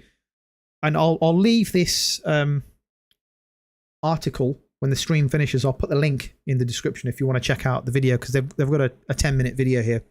So if you want to watch that later, you can. What they do, they technically analyze games and they report their findings. So a large proportion of what they say is backed with technical facts. For them to call MindsEye abject or abysmal is kind of speechless, really. I don't really know what to say. And if you're Leslie Benzies now, if you're Build a Rocket Boy, how do you recover from a reputable site like Digital Foundry, right? Everyone looks at them for technical analysis of games. If they're saying your game is dog shit, how do you recover from that as a studio? Imagine their next game in 4 or 5 years' time and they're about to launch a new game. who's going to pre-order it? Probably no one, right? Most people will wait and see what the game looks like. They will wait and see what other people are saying about the game. They'll wait for reviews to drop before considering and trying the next game. Some people will never buy from this studio again, but more often than not, people are going to wait now for the game to be out, the game to be reviewed and played, and them to actually see proper gameplay before they dive in. So they could recover if they make a really good game. It's just the pre-ordering part, and people buying day one might not happen for them that much, right? The damage has been done, I think. Now, you guys mentioned CD Projekt Red, right? CD Projekt Red launched Cyberpunk 2077, which was atrocious, right? On launch for consoles, it was atrocious. But CD Projekt Red had the Witcher games to fall back on. They have credibility and credit in the bank. So they went back and they fixed it, they patched it, they worked it, and Cyberpunk 2077 is a masterpiece. It's a phenomenal game. It was crap when it launched because you couldn't play it. It wouldn't work on consoles. But they spent time. And like I said, they had credit in the bank. They had other games that they've delivered consistently well. And they've got a good fan base. They've got a loyal fan base. And I said they've got credit in the bank. Build a Rocket Boy has no credit in the bank. That's the problem. That is the problem. And I don't know where they go going forward in terms of their next game. Unless part of me still thinks a year down the line, 2 years down the line, this could actually be a good game. I still think that could happen.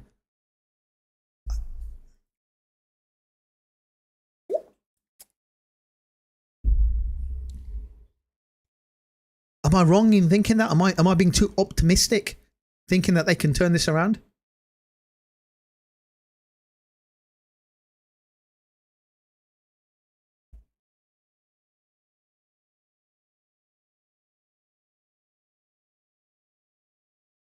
Yeah, Alien, he's saying about Cyberpunk, but Cyberpunk has got history, man. They've got the Witcher series. They've got credibility. They've got, it's like let's say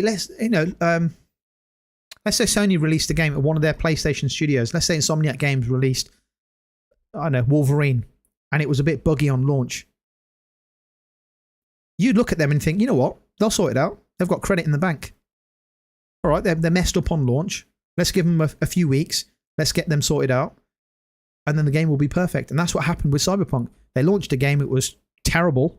And that's a separate conversation about why it came out in that state. But it did. But CD Projekt Red have got credit in the bank for what they did previously. Build a Rocket Boy have no credit in the bank. They have nothing to fall back on. Imagine having that on your CV if you're a developer. Where did you last work? Build a Rocket Boy. What was your last game? MindsEye. Next, please.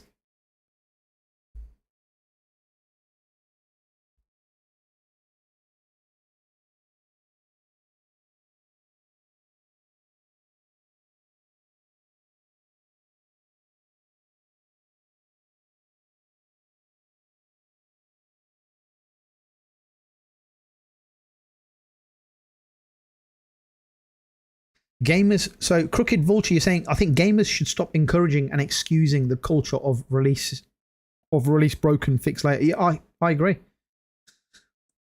Everyone needs to think the same though.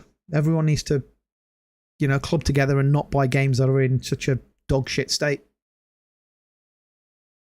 Any game can be fixed given enough time and support, but that's not the point. You're right, it's not the point. The point is they misled everyone. It's not a game. You can't play it properly. You can't sit there and enjoy the game when it's released because you're waiting for some stupid patches and updates to take place.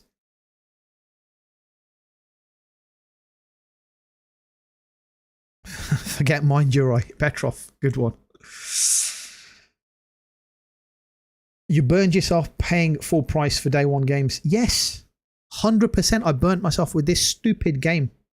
Day one. But it was more, people were in two minds, really. It was more, people on the channel wanted to know what the game was like, so I said I'd stream it. And it wasn't a £70 game, it was 50. Not saying £50 is not a lot of money. It is a lot of money. But buying day one isn't the problem. That's not the issue. I'd buy day one games. I'm buying Ghosts of Yotei, Lost Soul Aside, and buying that. Metal Gear Solid remake or remaster, buying that. Buying Death Stranding 2. I don't have problems with those games. Certainly with those, like the big AAA games, because the studios that are making them have got credibility. I've got history. Kojima's not going to release a broken game, is he? Let's be honest. So it's not about buying the game day one. It's about buying a game you thought was complete, and actually it turns out it's not fucking complete. It's not complete. You can't.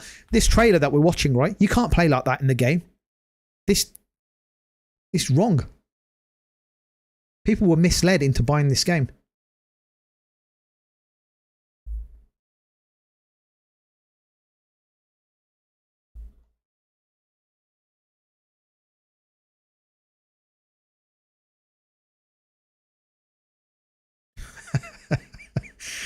Big debate going on in the chat there, guys. Alien, you're not buying games day one, are you? You're buying them when they go into sale, and that's fine. There's nothing wrong with buying games when they drop into sale. That's a good strategy. Why pay full price if you can wait? If you can wait and you can buy games at half price, good on you, man. I wish I could do the same. I can do that with some games.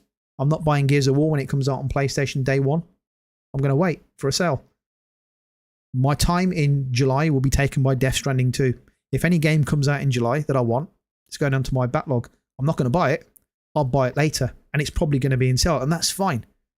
But some games, you have to buy day one because they're that good.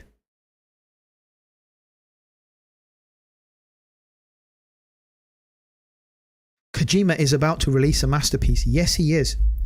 He absolutely is. So, MindsEye has been labelled as the worst game of the year. How do you recover from that? As a developer, would if you were working at MindsEye, would you leave that work experience on your CV, or would you take it off your CV? It's not good to have on there, is it? A game capped at 30 frames per second on the PS5 Pro. The PS5 Pro. It was marketed as a 60 frames per second game. No graphical modes to choose from, by the way. Resolution is less than 1080p on the base PlayStation 5. It's an embarrassment. Pacing issues, tearing issues. Game's not smooth, it feels choppy. And in the shooting sections, the game drops below 20 frames per second. 20 frames per second. Seriously, we're watching a slideshow here.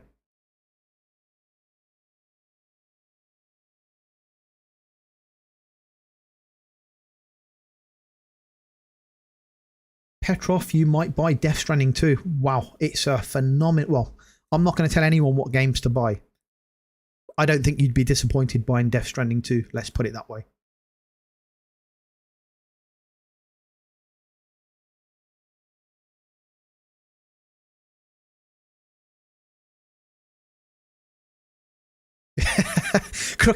Crooked Venture, you're right. Not only people pay day one for broken games, they pay extra to get broken games early. I know. Absolutely conned. Absolutely conned. So Alien, you're saying, I heard everyone shit on Outriders. I'm looking at everyone sideways because it's one of my favourite experiences on PlayStation 5. Not the best plot, but does enough. Listen, there's nothing wrong with liking games. Doesn't matter what anyone else says, right? You can like any game you want. And I've said this at the start of the podcast. Those that are here in the chat, you'll know this. I don't care what games you like. Everyone's welcome to like whatever games they want. That's not an issue. But when games are broken and they don't work, that's a problem, isn't it? Come on. We don't want broken games released. We don't want to encourage that. We don't want to encourage devs. It's okay to release a game in a shitty state. You can patch it in 2 or 3 weeks. Forget all the people who have paid for early access or, you know, paid extra to get the game before everybody else because that's what they want. They were desperate to play it. Forget that. It's okay because we'll patch it in 3 weeks. That's not good enough. We don't want to encourage that. Yeah, we don't want to encourage that mindset.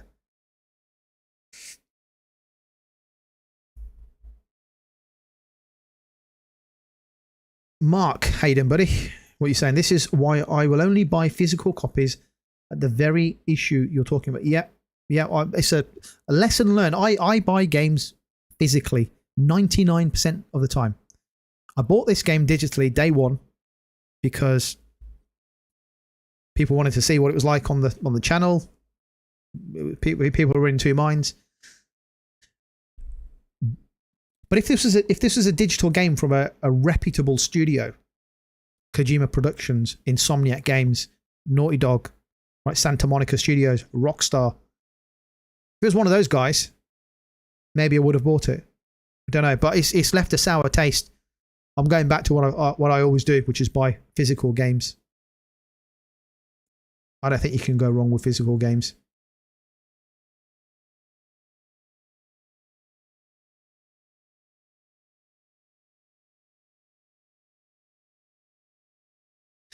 Yeah, Corey, I like that point. Every AAA game that releases for the next 10 years, money is not the issue. I paid for something. I want the thing I paid for, and I didn't get that. And so they lost me as a customer. And that's the thing, isn't it? We're paying here for a game that we thought we were going to play for the next 2, 3, 4, 5 weeks or longer, right? Depending on how you play your games. But a lot of people are not getting that. They're not getting to play the game how it was intended to be played because it doesn't work properly. It doesn't do the job. So I think they're going to struggle to... I think the studio is going to struggle to... Do I say be successful? I think people are going to be burnt with this. This is going to last a long time. It's going to take them a while to build their credibility back up.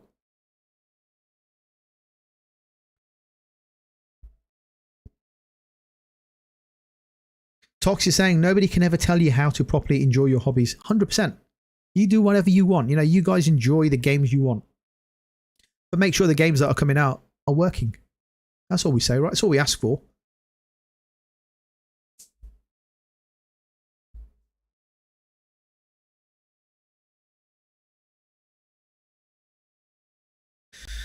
Right. I think the only... am I wrong saying that the only person who thinks this game is okay is Alien in the chat? Just Prince TV, buddy. How you doing? You're saying physical is dead. Pretty much next gen is all digital. I hate to break it to you, right? Physical media is declining. Of course it is. Of course it's declining. But it's not dead, man. Come on. Physical media. All the way.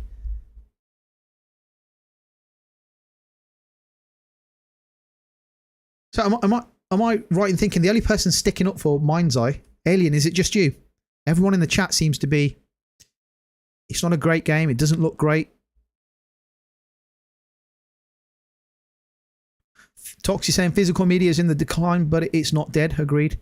It is in the decline. It's sadly, it's declining, but I'm still going to support physical media where I can. Occasionally, I might dip in and buy a digital game. I do sometimes when it's in sale, but I tend to buy physical games most of the time. You're just optimistic for its future, Alien. It made a big splash in sales. And it does look great. It just doesn't play great. Yeah, and that's why I said, in the back of my mind, I've still got this niggling little feeling that it might turn it around, but it's going to take a while. 6 months, maybe a year. It might turn it around. And then it might be worth dipping into. And it'll probably be in sale then. So, Corey, you have love for your physical gamer brothers, but I can't and won't buy physical games anymore. Yeah, you mentioned that before. Buddy. Okay, guys. Alien probably liked Redfall. Ooh. Redfall. Let's not go there. I think it's time to move on. I think it's time to move on from the MindsEye discussion. Let's move on. And we're going to talk about Ghosts of Yotei.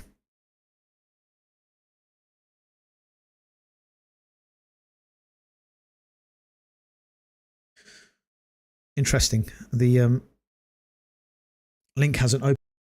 Obviously, the game's coming out later this year, and we've got a dedicated showcase for Ghosts of Yotei. So Ghosts of Yotei will apparently see players gather natural resources on their travels, which immediately raises questions about certain gameplay systems. This cheeky little detail is touched upon in a new PlayStation blog from Sucker Punch's Nate Fox. In it, the Yotei director writes about the developer's research visit to Japan, which saw the team delve into Ainu culture and practices. During the trip, Ainu cultural advisor Yukiko Kazawa was on hand to introduce Fox and the gang to foraging, the act of collecting plants and vegetables from their immediate surroundings. As it turns out, the team was so taken by the process that they decided there and then to incorporate foraging into Ghosts of Yotei. Fox doesn't go into any real depth, but the inclusion of resource gathering immediately suggests that the game's open world could be more interactive than Ghosts of Tsushima. The group of us travelled up a nearby mountain and got to know each other while foraging for vegetables. It was great. All of us from Sucker Punch stopped taking pictures and got our hands dirty. We started really looking at the plants beneath our feet, writes Fox. It was a lovely way to make new friends and start our journey in learning about Ainu culture. That night, we resolved to putting foraging into our new game. We wanted players to be able to share the experience we were lucky enough to have experienced. So, Ghosts of Yotei will incorporate foraging in the game. Foraging. So, what does this mean to you guys? How are you guys feeling about Ghosts of Yotei? How does this snippet of information make you feel about this new game coming out this year?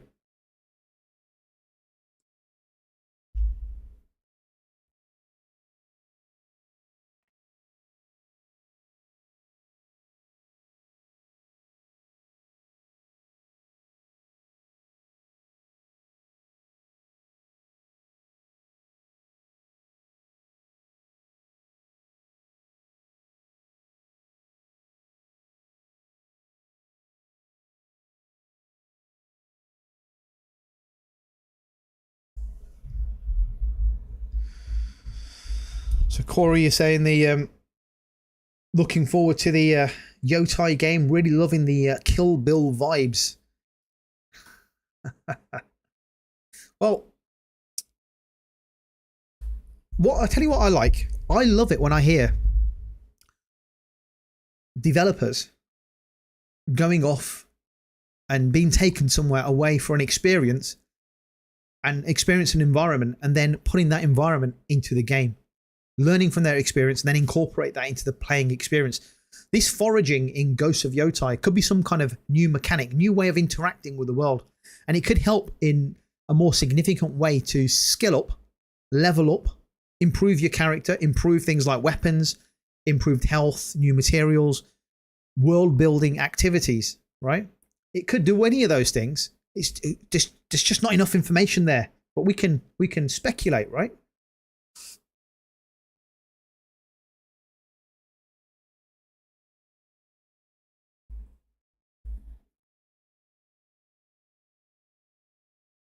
Crooked Vulture, you're saying, I just hope it's good. I expected to feel more excited than I do, though.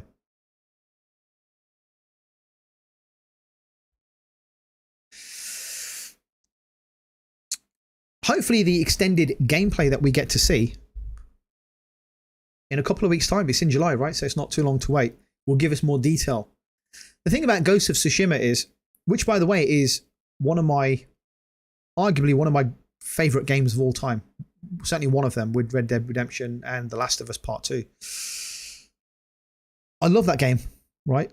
Ghost of Tsushima. But somehow I want to squeeze in a full playthrough of the game a few weeks before Yotei comes out. But in Ghost of Tsushima, although you can collect things, right? You can collect like bamboo, you can collect certain flowers to make poison for the darts.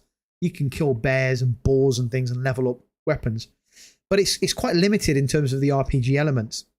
The world building isn't that great in the game, considering how vast Tsushima is. And of course, Iki Island. There's no world building elements in that game, and I want to see that more. And I'm hoping this hint in Yotei gives us more world building opportunities. I think about Red Dead Redemption. I don't want to compare the games, but in there you've got lots of crafting options. And I feel the game rewards you the more you scour and forage in the world, and then you can set up camp and craft weapons, improve health, make food and stuff like that. So I hope whatever this foraging mechanic is that they're looking to introduce in Ghosts of Yotei, I hope it allows us to do things outside of, going to a temple or a camp where you have to typically go and then you upskill. I hope this allows us to camp anywhere and upskill anywhere in the game. I'm hoping it's going to be like that, but we're gonna see. We'll find out.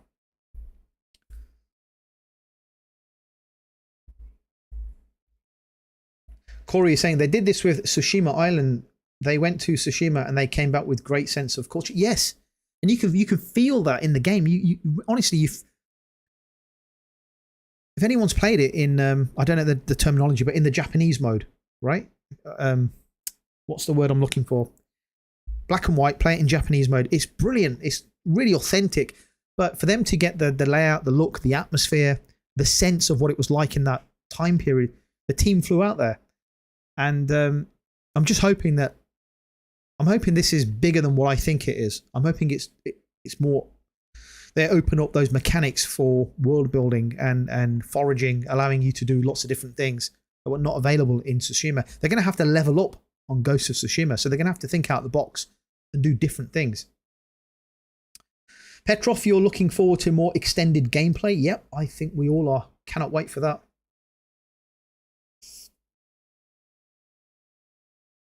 Tox, you played The Last of Us 2 and Ghost of Tsushima back-to-back. Great games. Phenomenal games. I played both of them back-to-back, right?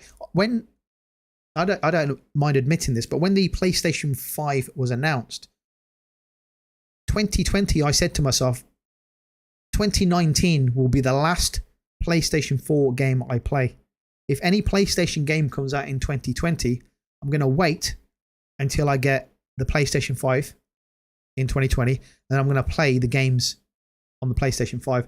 So when Ghosts of Tsushima and The Last of Us 2 came out in 2020, I didn't play them straight away on the PlayStation 4.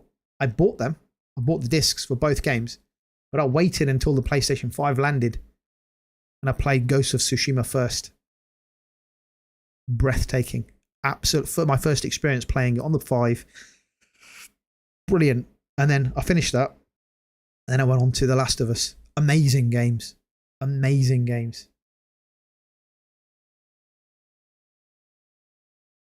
Just Prince TV, you're saying 2026 is a blockbuster year for Sony. Exclusives.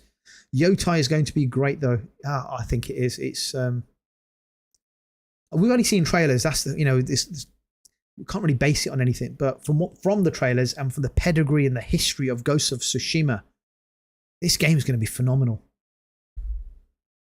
Petrov is saying The Witcher 2. Yeah, Witcher's got some great mechanics in as well. Foraging mechanics. Alien, you've got mixed feelings about The Last of Us 2. Solid 8, but not the solid 9.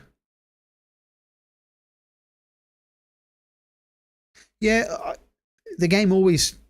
We were talking about divisive games. This is another one. It invokes an emotion, doesn't it, because of what happened to Joel in the game. But I love the game.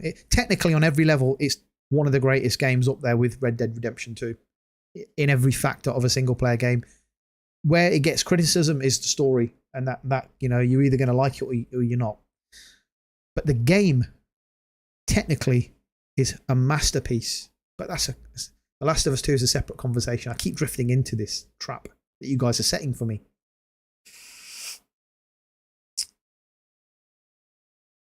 Crooked Vulture, you've nailed it. The Kurosawa mode is great. Yes, that's the Japanese mode.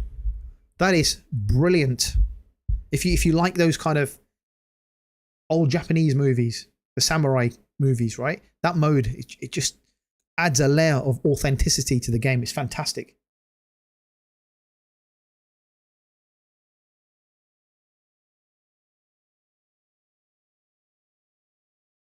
Corey, you played Ghost on PS4 in Japanese and it was amazing. It's a phenomenal game. I love that game so much. I can play that game all the time back to back. It's just so good. Just Prince TV is saying, is the new state of play only for Ghosts of Yotei? I don't know if it's going to be the only game. I would suspect there's going to be a couple of other games shown as well, but there's going to be a dedicated state of play. So we might get, I'm hoping we get, I don't know, 20 minutes or 30 minutes or 15 minutes of Ghost of Yotei, and then a couple of other announcements. I might be wrong. It might just be purely dedicated to Ghost of Yotei. During the PlayStation State of Play, they said there will be a dedicated event for Ghost of Yotei in July. So, like I said, it could be just for Ghost of Yotei. I'm hoping it's going to be a bigger event with a few other announcements and a few other games. We'll see. It's not too long, right? It's in July, so we only have to wait a few weeks. 2019, what a year! 2019 was fantastic. The whole PS4 era was terrific. Fantastic era for gaming.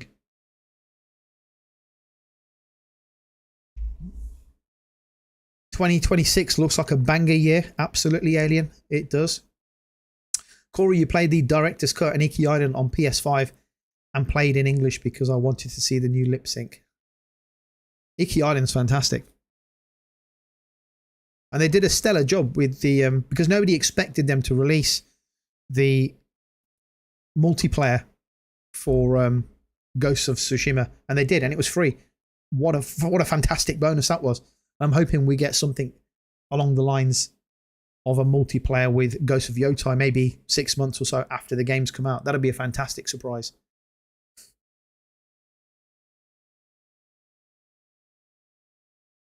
Toxie saying you bought those two games physically. Yeah, same here, bro. Both of them. 2020 low-key was like one of the greatest years in gaming. 2020. 2020 was good, man. I deliberately stopped playing any new games on my PlayStation 4 in 2020. 2019 was a cut-off. Christmas 2019. That was it. And anything else that came out in 2020, I waited for the PS5. I enjoyed it on there. Amazing. My first experience of Ghost of Tsushima was fantastic.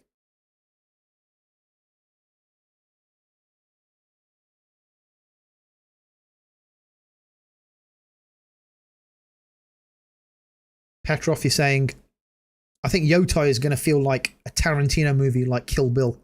Oh, man. Kill Bill was phenomenal when it came out. It's incredible. I haven't seen a Tarantino movie for a long time, actually, now that you've come to mention it.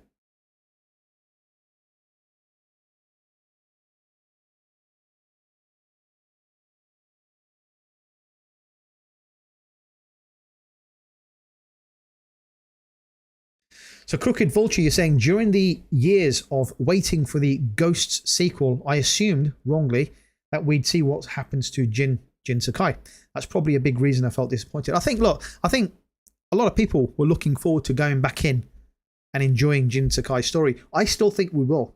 I still think we're going to get a sequel to that Ghost of Tsushima story. This is just another story in that world, in Japan. What is it? Set in the 16 or 1900s, this Yotei game. There's going to be no doubt some reference to Jin Sakai in the game. I suspect we're going to get that. But I'd like to think one day we'll go back to Jin Sakai's story. That character is just too good not to have a sequel. I'd hate to think that we're never going back to Jin Sakai.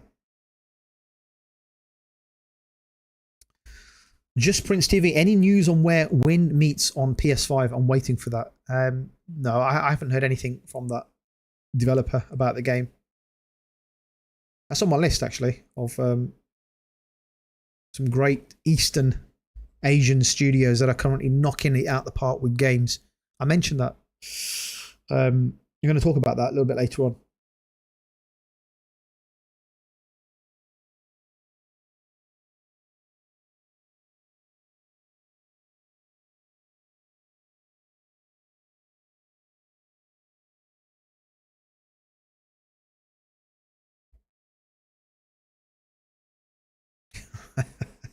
Just reading your comment, Alien. people overhype things on the internet for any old reason. I just don't pay attention to it. If I like a game, I like a game. The Last of Us was legendary. That's all I'm going to say on that now. What else have we got here?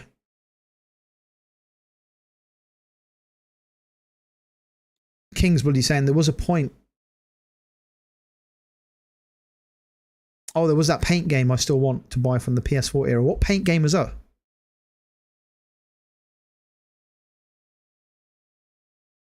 Kingsbloody saying PlayStation console launches are cultural. They are.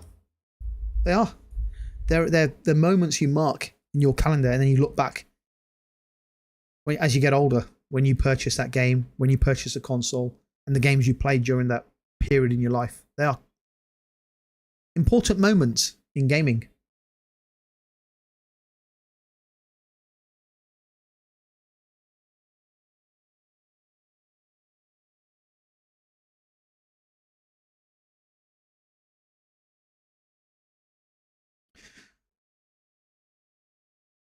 Alien is saying Tsushima only sold 10 million copies. 10 million copies is good. 10 million copies is great on one platform.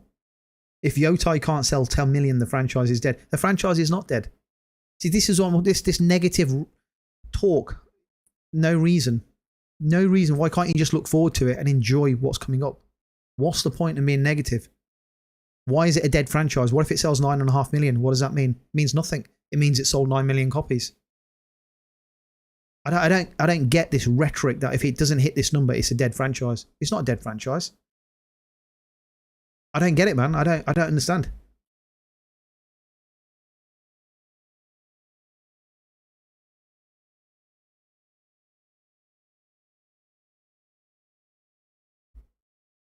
Petrov is saying, I hope Jin is in the game.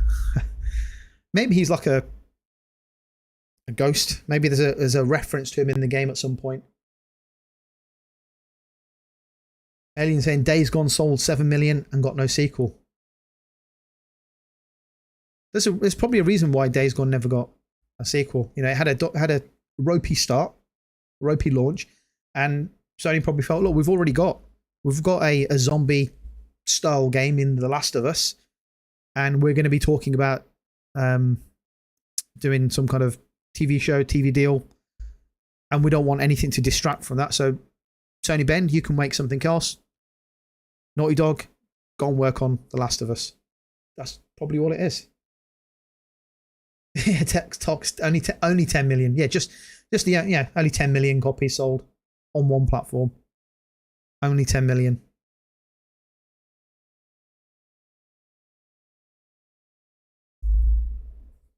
You know, recently we're having games that are selling like 2-3 million copies, multi-platform. Yeah, everyone's celebrating. So it's a great achievement. Selling 10 million copies of a brand new IP on one platform is a phenomenal piece of success. Ghost of Tsushima has done great numbers. Great numbers. 10% of owners of a PlayStation 4 bought Ghost of Tsushima, at least. It's a pretty big deal.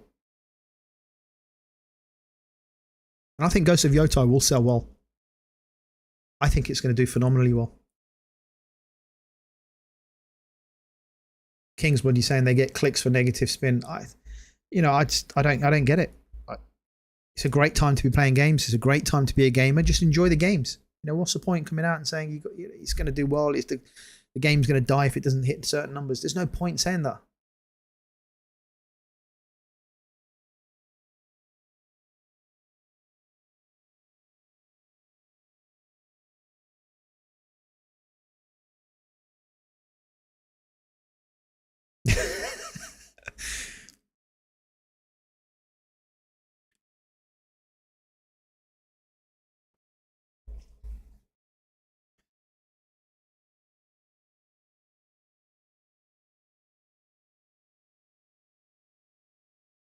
Tox, yeah, even 9 million's good. Alien, you're saying the game has to hit 10 million. You're saying the game has to hit 10 million or it's a dead franchise. It doesn't. It just needs to sell. And it will sell. People will be buying Ghost of Yotei left, right, and center. And over time, it will do the numbers that it needs to do. I have no doubt.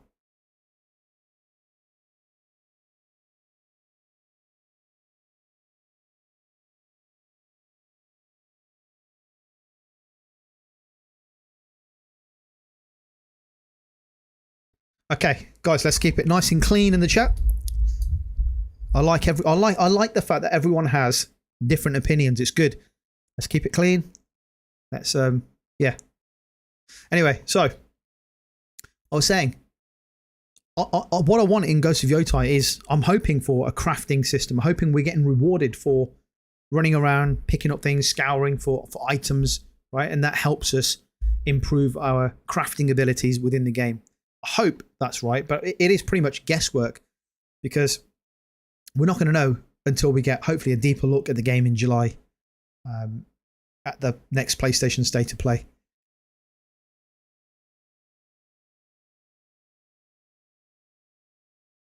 Guys, keep it clean. Keep it clean, please. Let's keep it clean. I'd hate to be the headmaster here, but let's keep it clean, boys. Right, let's move on. Right, so those topics that we're talking about, new abilities or better weapons, you're saying, Petrov? Yeah, I hope so.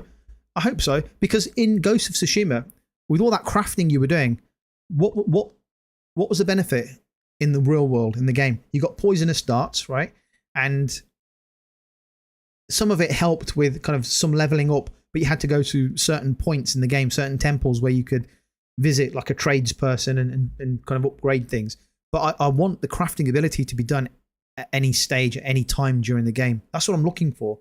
If it doesn't happen, it doesn't happen. But I'd like to know more about what the foraging, how that kind of impacts the game world.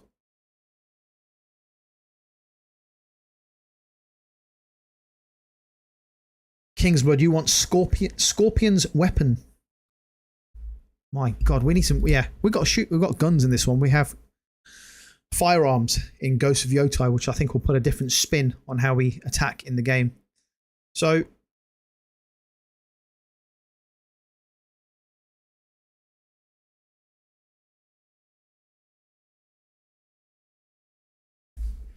anyway, let's move on because I want to talk about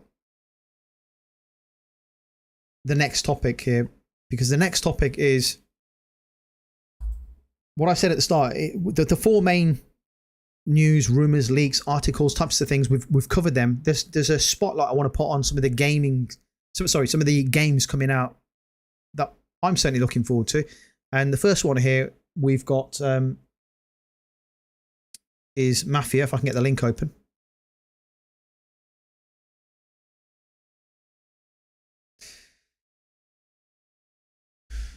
Right, so Mafia, the old country, has gone gold ahead of its August the 8th release date, which is fantastic.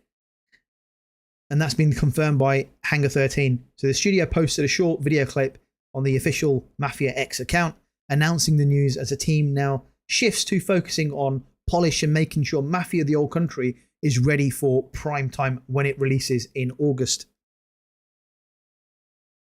Now, the old country is a prequel and it returns, and start again. The old country is a prequel and a return for the series after the last brand new Mafia game came out in 2016.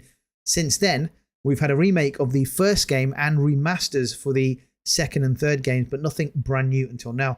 Hangar 13 has claimed that this will be the best looking Mafia game in the series. Now, doesn't that excite you?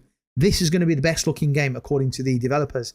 Although the studios work with Italian developer Storemind Games has put in the effort to make everything about players' journey in Italy an authentic experience. Our priority has always been to ensure that everything in the game feels authentic, said the senior project manager at Storemind Games, Salvo Falica. The details are absolutely key in keeping the immersion of the player, added Hangar 13's lead writer Matthew Aiken. We've seen plenty of gameplay footage and heard a lot from Hangar 13 about how much work they've put in to this release. We'll see in August if this is a strong return for the series or not. So that's a little snippet there from the studio about the game. So it's gone gold and it's coming out August the 8th. So honestly guys, are you guys looking forward to Mafia the Old Country? This is one of my most hyped up games. I'm so excited to be playing the single player game. And for good reason too, I have to say. For good reason.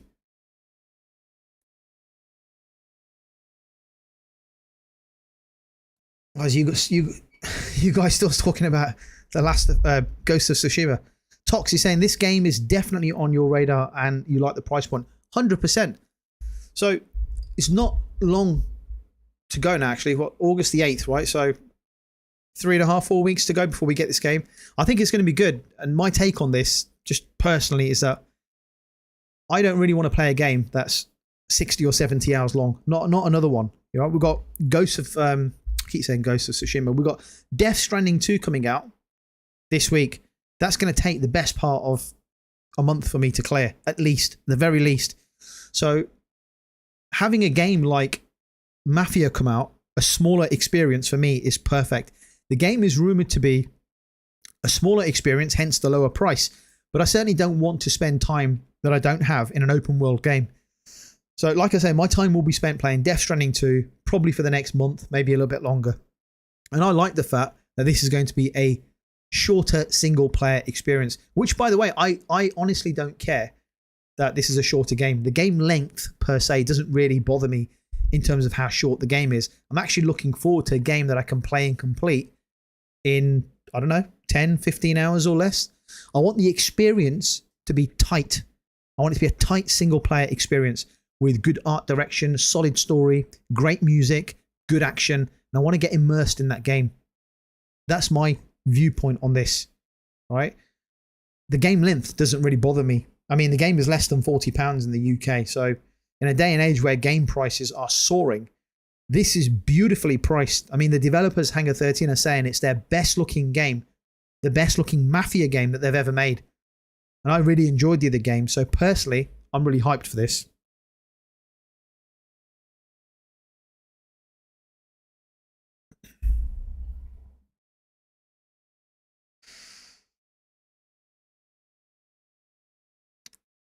So Crooked Vulture, you're saying you like the idea of going way back to Sicily. Yeah, same here, bro. That for me is a nice attraction to the world. It's going to be, you know, going back, what, 1900s, right? 1900 Sicily. So it's a good environment to go in. I'm looking forward to that, to experience what that's going to be like in the game.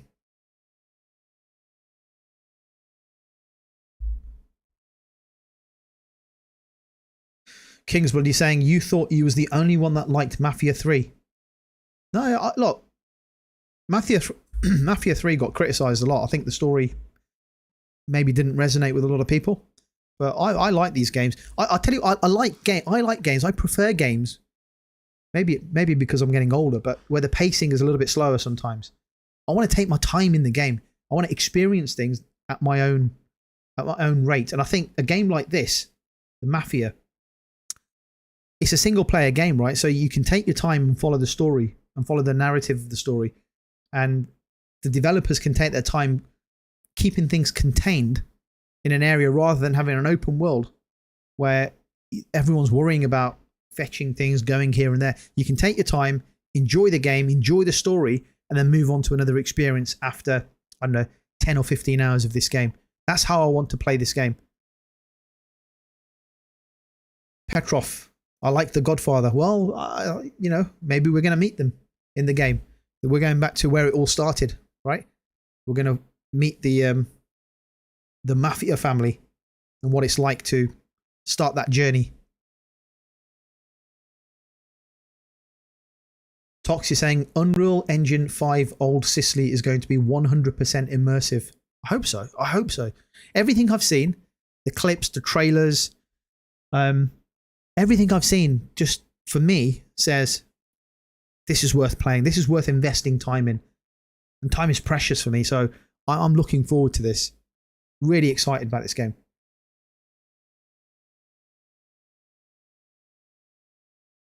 And I feel people saying Mafia is like Uncharted now. Well, it's great for me. I love Uncharted and we are not getting any new ones. I've not heard that, but hey, look, hey, if anyone's saying a game is like Uncharted, great. Great, can't wait. But yeah, I'm excited for this. Obviously, single player game, love it. Story driven game, love it. We're going back to the 1900s. We're going back to Sicily, fantastic. We're playing a Mafia game. Oh, what's not to like? You know? So, very excited about this game.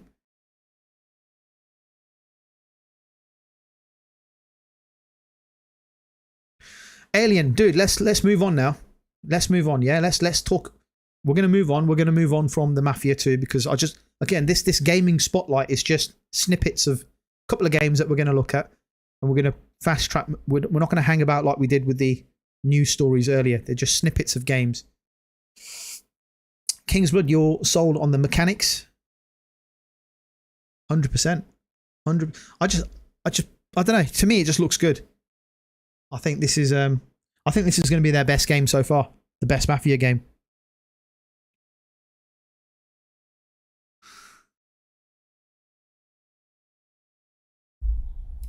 Right, let's move on because I want to keep things moving swiftly in the gaming spotlight bit.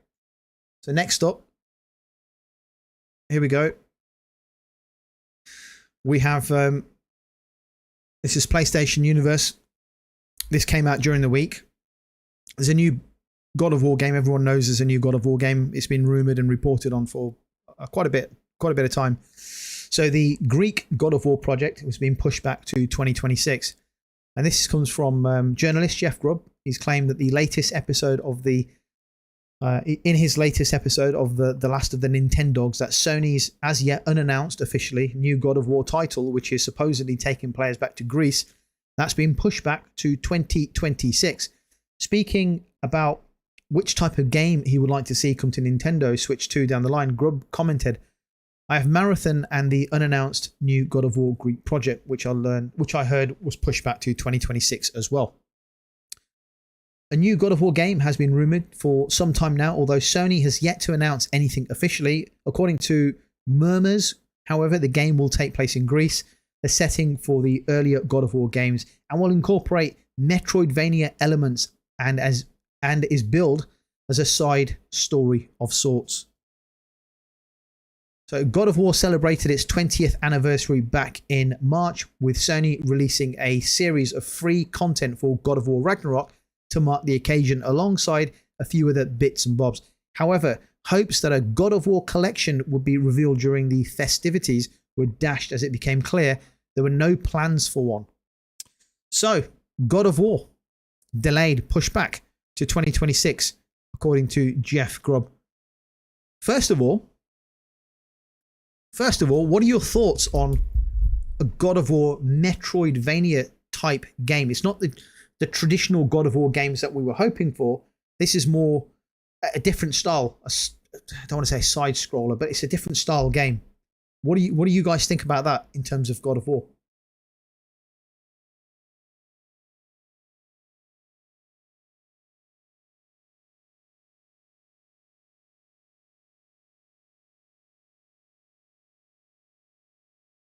So Corey, you're saying, I want to see if Mafia tells a cohesive story. I always feel like I get lost in Mafia stories.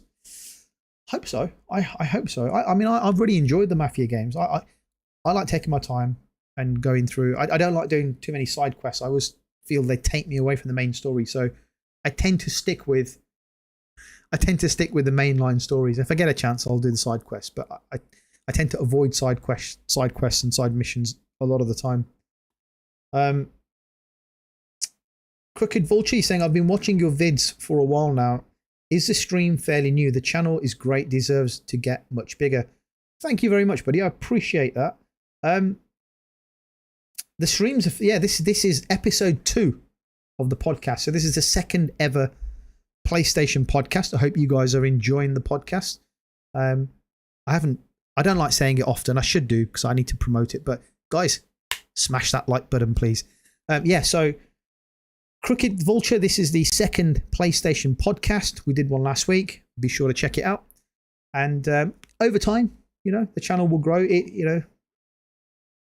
What will happen will happen. We can't tempt fate. I'll leave that into the hands of the gods or you fine people. But we did achieve a milestone of 3,000 subscribers. So the channel is growing slowly over time, bit by bit, and will continue to grow. So thank you for your comment there. Really appreciate it. Tox, you're saying Nintendogs. Yes, that's his podcast for Jeff Grubb.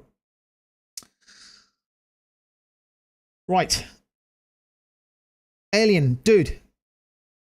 Alien, bro, come on. Let's move on. We're moving on now. We're on God of War. Nafil, you love the idea of a new style God of War. I agree. And I'll tell you why in a second, but I agree. Corey is saying this is one of those games that I would play on my portal. I definitely don't know how I feel about being the next entry in the franchise. I see you. Yep, I see you. I hear your point. And you make a good point about this being on a handheld, because that's what Jeff Grubb alluded to in regards to he would like to see it come to the Switch platform, for example.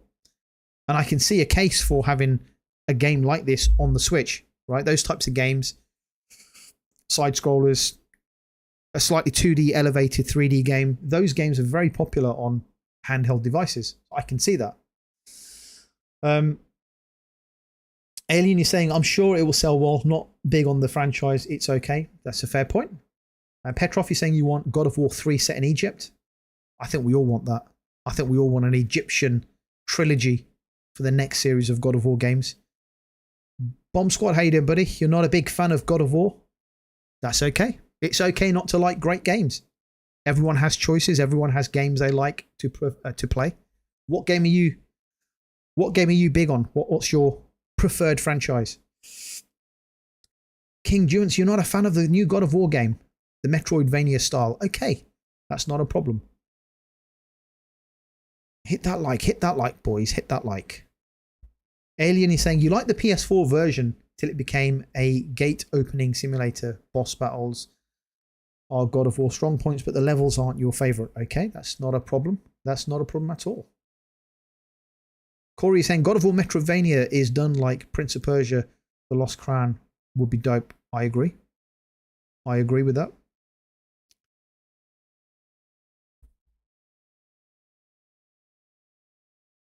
Petrov, you're not a fan of the Metroidvania games. Metroidvania, it's Corey, you mentioned it there. A bit like the Prince of Persia style game. It's a bit of a side scroller, 2D, 3D style game. It allows you to go backwards and forwards in the game. Google it. Have a look on Google. Corey is saying, I didn't see Sony publishing games on Switch. They didn't publish Lego Horizon on Switch. It's a Lego game after all. Bomb Squad, you've been playing Back 4 Blood. It's chill. It's a good game. Tox, you personally like God of War 2016 more than Ragnarok? 2018, right? You mean 2018 God of War than Ragnarok? Or do you mean 2016? It's 2018. Crooked Vulture, you've nailed it, buddy. You've nailed it 100%. I was waiting for someone to say it. It sounds like a good little spin-off until the next main entry. 100% correct. I was waiting for someone to say that. So I've heard over the last few days, because I did a video on this, people commenting mixed reactions to this one. Personally, we've had two big standard AAA games, right? The two big God of War games in the last 7 years. 2018, and then we've had the God of War Ragnarok game. The next mainline God of War game we're probably not going to get until 2027, maybe even 2028, right? And it could even be a launch title for the PlayStation 6. We don't know. But it's not happening for at least 2 or 3 years. So in the meantime, while Santa Monica Studio works on the next God of War game, probably a new trilogy, they're working with, I forget the name of the studio, but they're working with another studio. They're overseeing the development of this game, which is this is the Miles Morales in the Spider-Man world to the main God of War games. This is the smaller entry game. So until the next God of War game comes out, the next part of the franchise continues, I don't mind diving into a game that's a little bit different. It's still got the God of War elements, but it's different. All right, this game is being delayed to 2026. It was supposed to come out in 2025, but it has been pushed to 2026, and there's a reason for that.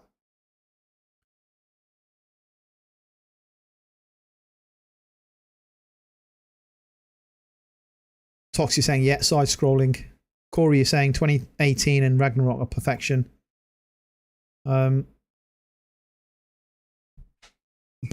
Blasphemous and Hollow Knight, yeah. Crooked Knight, yeah, spot on. Hollow Knight, Silk Song, that's another good one.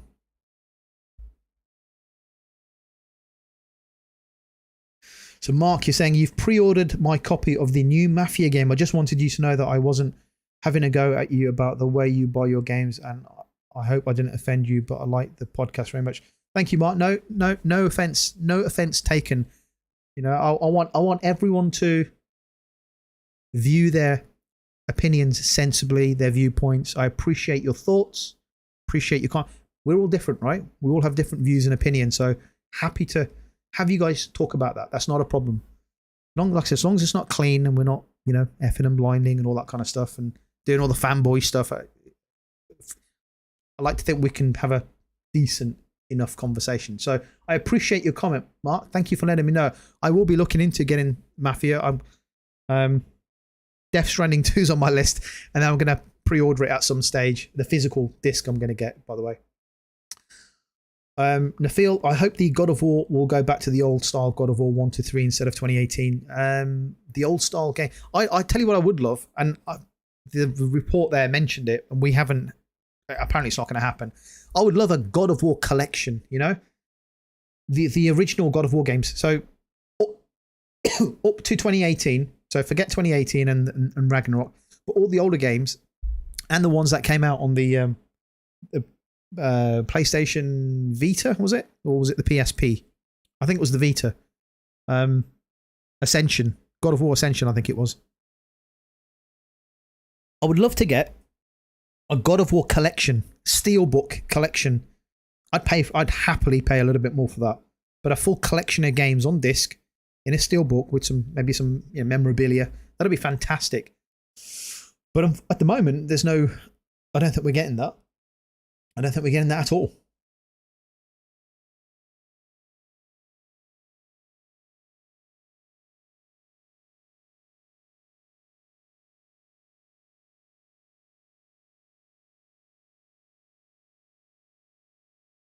DLC, Kingsblood, you said DLC for Robocop is going to be awesome. Yes, it is. If anyone hasn't played Robocop, that's a fantastic game. That's I really like that game. Simple, a bit old school. I mean, who doesn't like Robocop? Robocop's awesome. Alien, you'll like that game. You like shooters, yeah? You'll like that game, buddy.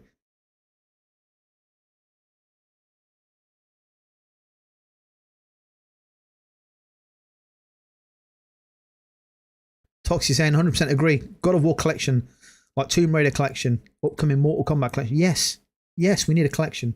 We need a damn collection. So going back to this God of War game, it's been delayed to 2026, and I believe a large part of that is down to Sony wanting to make the gaming experience more immersive, because what's happening is originally the game was going to have text, right, or a script or something on the screen. Like the classic 90s game, right? No voice acting, no talking, just writing on the screen. But I think that was down to the reason why that design choice was taken initially. I think it was down to the SAG-AFTRA, I think that's how you pronounce it, SAG-AFTRA strike, which is the video game voice and motion actors strike. But that strike apparently is now resolved, or is going to be resolved. So whether Sony decided, look, we need to get the voice acting here in the game rather than text on screen, right? Or this isn't immersive, let's scrap the text, let's go back to voice acting. Either way, that's going to add some time onto the development as a result. So the game's been pushed back to 2026. And I'm all for immersion. Anything which will make the game connect more with me. I'll always want that. I'll always back it. Even if it means sometimes the game will have to get delayed, pushed back a little bit. I'm okay with it. I don't care. I want a better product when the game comes out. That's what I want. I always want the best gaming experience personally, so I don't mind if games get delayed. Even if I get annoyed or frustrated sometimes, I don't care. I want the best experience. So trust me, I've been following gaming for a long time. These things happen all the time. Games get pushed back and games get released in poor states, like we've discussed earlier. But for me, I want the best gaming experience, so I don't mind that this is pushed back in favor of some kind of voice acting in the game. So, who's looking forward to God of War Metrovania.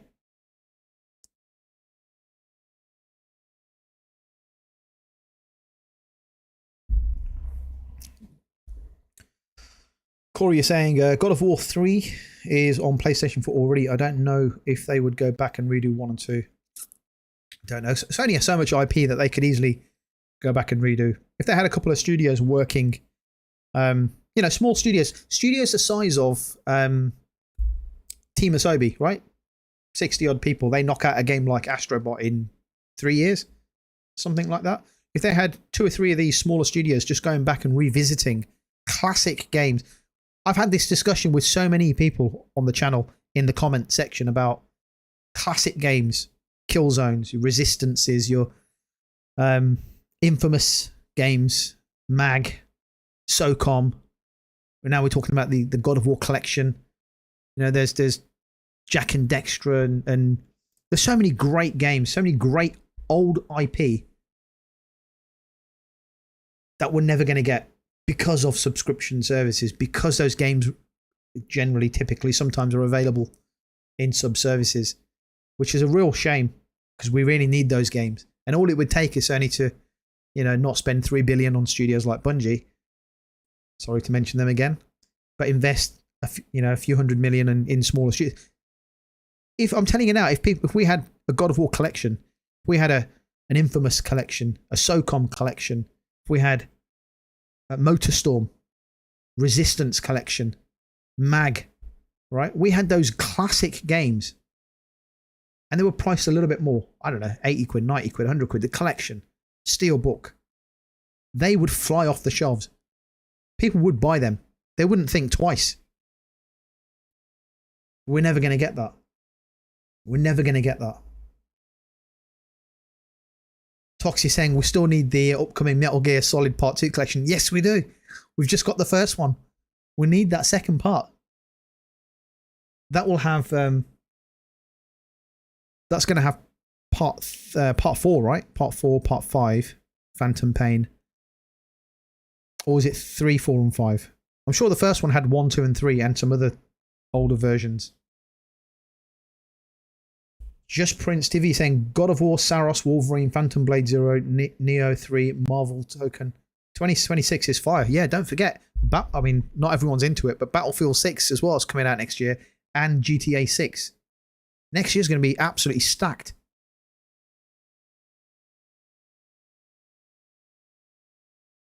Toxie saying immersion 100%. Yeah, absolutely. Absolutely.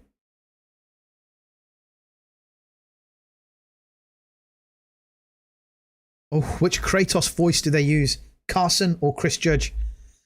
I have no idea. I don't know. I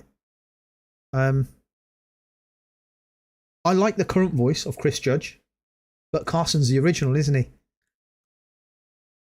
What are you saying, chat? Those that like God of War, those that enjoy the God of War games, who should voice Kratos? Should it be Carson or should it be Chris Judge?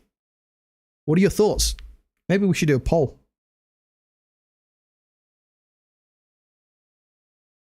I don't know how to do polls actually on the channel. I need to learn how to use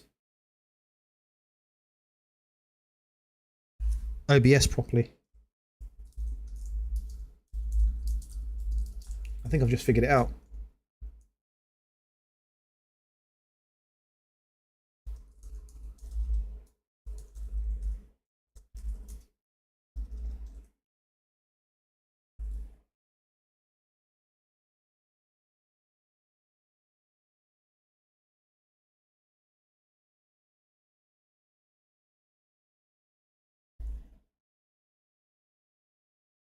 I don't know if this is going to work, actually.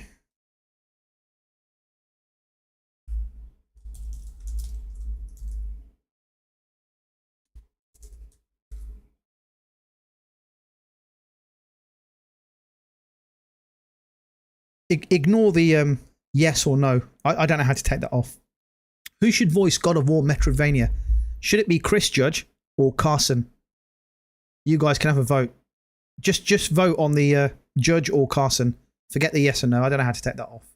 I'll leave that for you guys to vote on. What else are we saying in the chat?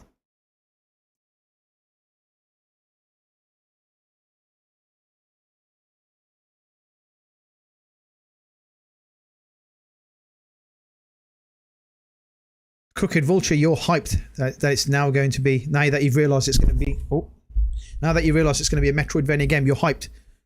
Yeah, I kind of like, Corey, you mentioned it, right? You mentioned about the playing on a handheld device. That never occurred to me before, actually.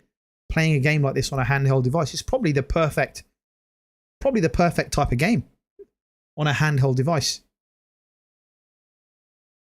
I can imagine that.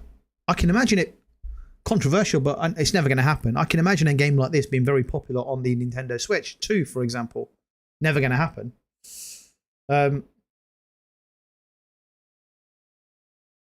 What else have we got on here?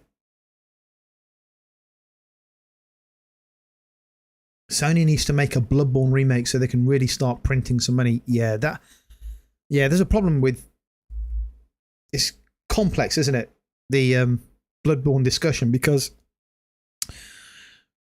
it's owned by, is it the IP owned by Sony, but Kadokawa and From Software developed the game. It's messy. I don't, but you know, surely they can have another development team to work on the game. They need to make a patch for it first. Get it playing at 60 frames per second. Get a PS5 Pro patch for the game, and then make a sequel. That, my God, that would sell. That's like printing money. That is.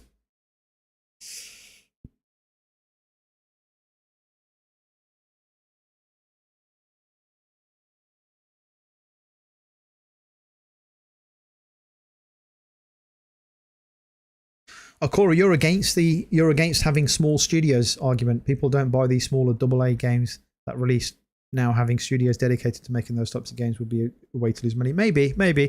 But you see, the thing is, the games that we're hoping for or praying for, or you know, this hypothetical discussion, those games that would be making those studios that are making those games, those small studios are making games that we want. They're making a Resistance collection. They're making the original God of War collection. They're making Bloodborne.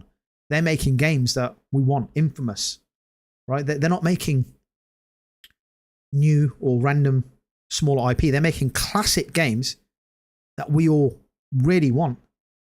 Some of these games are stuck on the PlayStation 3.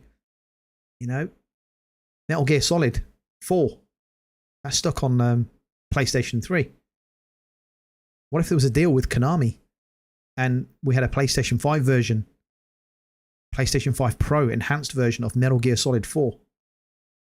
How good would that be? How many people would buy that? That would be like printing money. Come on. But if they're going to start making small AA games with those smaller studios, then I agree that possibly is a waste of money for Sony to do that.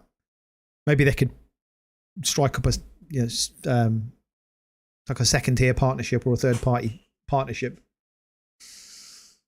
Bungie, $3 billion disaster. Yeah, we went into a lot of discussion about Bungie and Marathon and that mess. Let's move on swiftly. Corey is saying, I think that the market for a lot of these older IP is super small, as much as out nostalgia tells us those games are great. They didn't sell exceptionally well. I don't know. This thing is, it's hard to measure, isn't it? Because I see it on social media quite a lot. I see it on the channel. I see it in the chat. I see it in the comments about people wanting these older games. But I don't know how you would measure that. How does Sony go out and say, well, we're going to make this game because so many people want it? They've been saying it on social. I don't know how they greenlight a project like that. It's all hypothetical, isn't it? I mean, it's good having these discussions, but we just don't know what the demand is going to be like. Personally, I think a lot of people would want it because they recognize the IP. It's nostalgic. It brings back, certainly for me, it brings back childhood memories of playing some of these games. And you want to go back to those days. So for me, it's about that. And I would happily, buy one of these classic games, if only for the nostalgia. Tox, you're laughing at the Chris Judge acceptance award speech. Yeah, legendary. Who did he have a go at? Was it Activision? He had a dig at somebody at the acceptance speech. Yeah, hang on. It was a short single player campaign, right? That was it. He had a go at Activision for, was it the 6-hour gameplay or something silly like that? It was fantastic. Legend. So Corey is saying Carson, since they are allegedly going back to ancient Greece for the story, that would make sense. Yeah. Just Prince TV saying Bloodborne didn't sell well. You guys act for these games, but don't buy them.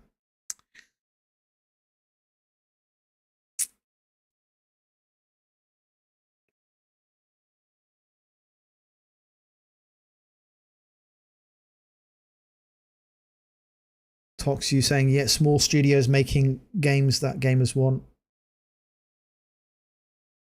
Alien, you're saying you buy exclusives. I can't account for the casuals.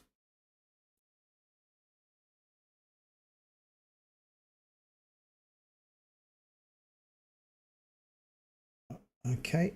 I'm not sure where that poll has gone. I don't know if it appears anywhere else. I've just closed it.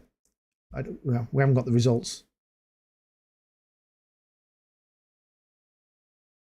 I need to figure out how to use this OBS thing. Still learning, guys, so apologies for the mistakes and the bumbling around sometimes. What else have we got here? Corey, your awful remakes and remasters. It sounds like a task for Bluepoint. Yeah, Bluepoint are making their own game now, aren't they? They're making their own, apparently, new AAA IP. So we'll see what they have to the table. Some AA games are embarrassing. AAA games with success these days. Some AA games are embarrassing AAAs. Yeah. Crooked Vulture, yeah, you're right. Wasn't Expedition 33 a small studio? Brand new studio, small team, brand new IP.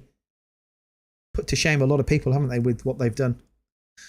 Guys, I wanted to have a look at this next one. You've got the demo running in the background. That's the new game. I keep calling it Blood Massage. It's not Blood Massage. Blood Message. That's Blood Message, not Blood Massage.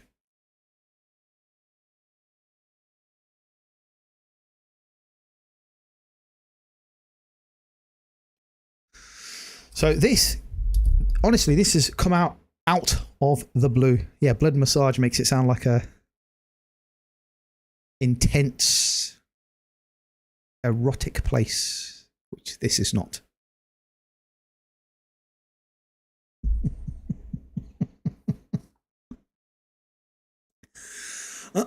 So this game's come out of the blue, absolutely out of the blue. So NetEase Games and 24 Entertainment Linan have announced the development of a new single-player action-adventure game called Blood Massage. Done it again, haven't I? Blood Message, which is coming to PC and consoles. The game will feature a strong emphasis on narrative and is said to be a linear adventure with strong cinematic quality. Speaking in a press release, Peng Hu, lead producer and executive vice president of NetEase Games, commented, "We are ushering players into a new generation of high adventure with Blood Message. As our first completely single-player focused experience from NetEase Games, after 2 decades of deep dedication to the gaming industry, we are prepared to deliver a truly epic and cinematic experience for players around the world. Blood Messages take place during the final years of the Tang Dynasty and sees players traveling around 1,000 miles in a treacherous journey back to the heart of the Empire, Chang'an. Along the way, you'll navigate dangerous landscapes, including deserts and wilderness, surviving against devastating sieges, unforgiving terrain, and fight back against overwhelming odds. The game combines realistic combat with stealth and survival mechanics, weaving a narrative that's ripe with family, honor, sacrifice, and cultural identity." Okay. Sounds exciting, doesn't it? It sounds good. So, was this game on anybody's radar? Because I've got to be honest, never heard of this game. And then I saw the trailer drop on Thursday or Friday. And it was brilliant. It looked, I mean, it's not all gameplay. Let's, you know, we've got to keep our excitement in check. But there appears to be some gameplay in the trailer of a lot of cutscenes too. Looks good. Very excited. What are you guys saying?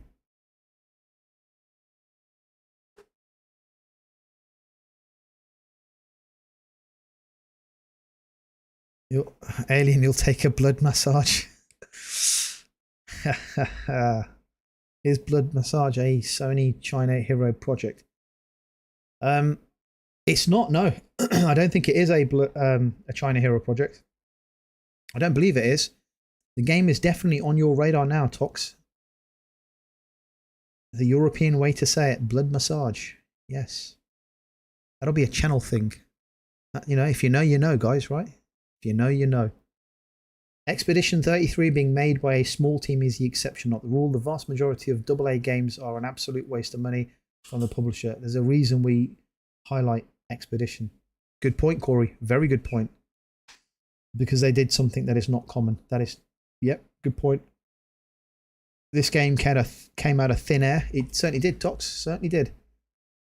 I love it when we get a game that doesn't get leaked and we get to find out about a game you know from the developer. 100%. I'm surprised this doesn't... it makes me wonder, though. I mean, this game has come out of nowhere. No rumours, no leaks, nothing coming out. There's nothing escaping from this development team at all. So is this real gameplay? Is this a trailer to... Somebody mentioned it in the comments. It might have been you, Corey, actually. Not here, but previously on the video I did. That maybe the game is nowhere near completion. And this is just an attractive trailer to recruit developers. Because I'm looking at the trailer and I thought I saw some gameplay elements in that trailer. Certainly looks good. And it's definitely on the radar now.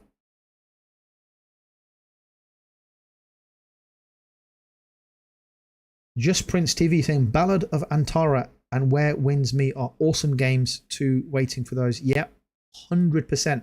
Ballad of Antara, I saw that last year on a... Was it last year? I'm sure it was last year. Either Game Awards or Summer Game Fest.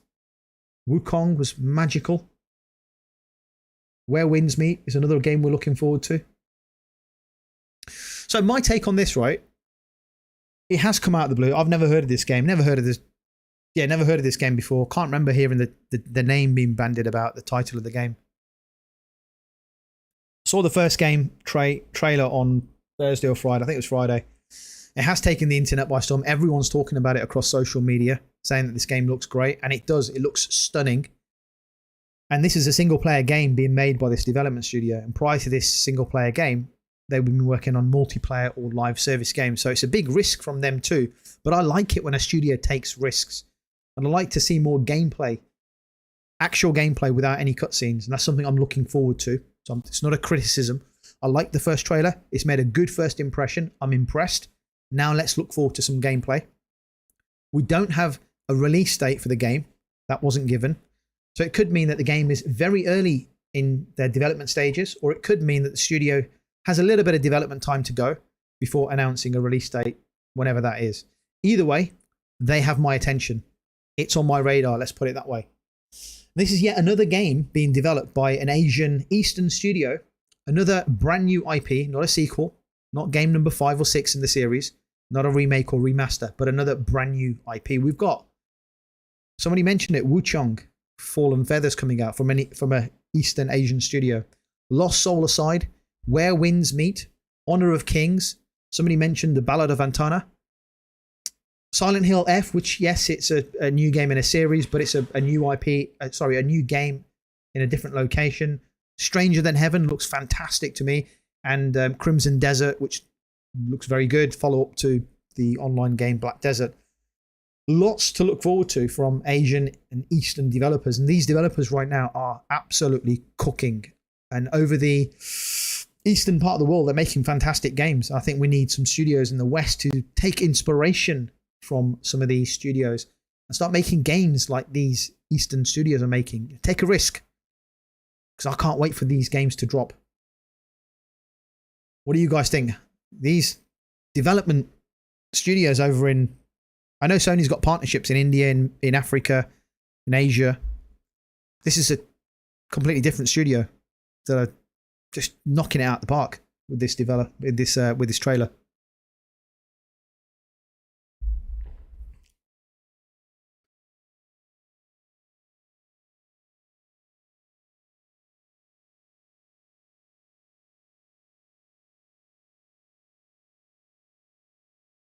Toxie saying we're definitely entering the Unreal Engine 5 next gen pocket. Hopefully. Some of these games are starting to look really, really fantastic. I hope they actually turn out to be like that. I hope it's not, you know, cutscenes and CGI stuff. You know, I want to see gameplay. These games have my attention. I want to see how they play now. That's the next thing. That's the next thing I'm looking forward to.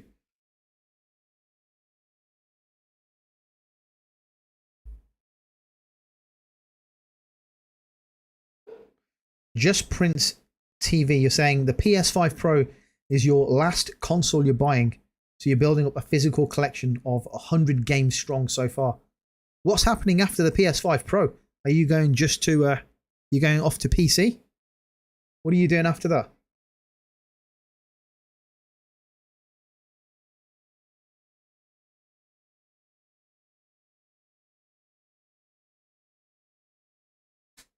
Corey is saying Baltara is a AA. Hundreds of games get released a year. Most are smaller team AA games and they mostly bomb. There's a reason there's a massive fall off. Yeah. Yeah, that's true.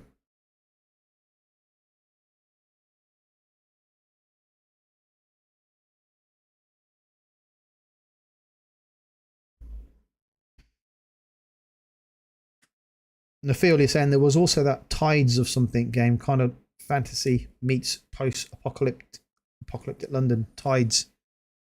Is it Tides of Tomorrow? I know. I've got the name of the game you're talking about in my head, but I can't remember the actual title of the game.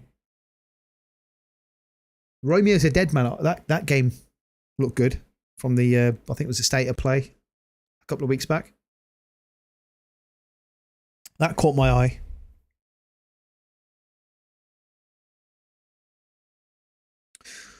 So, let's move on to the next piece. This is the showcase from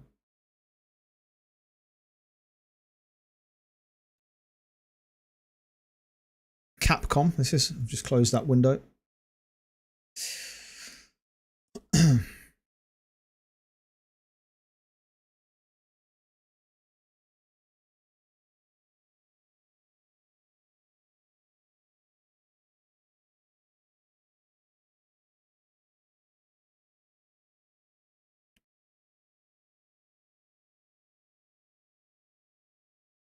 Okay, should be able to see that.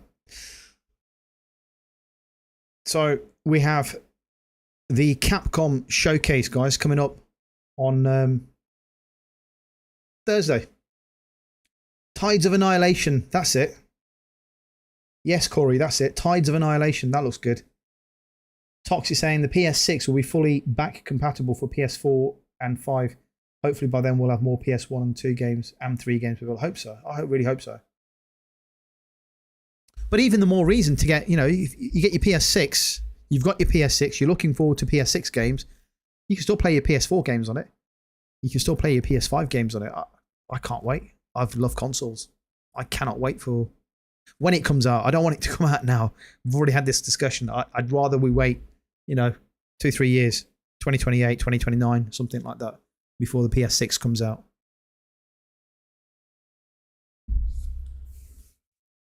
Right, so what have we got here then? What are you guys talking about now?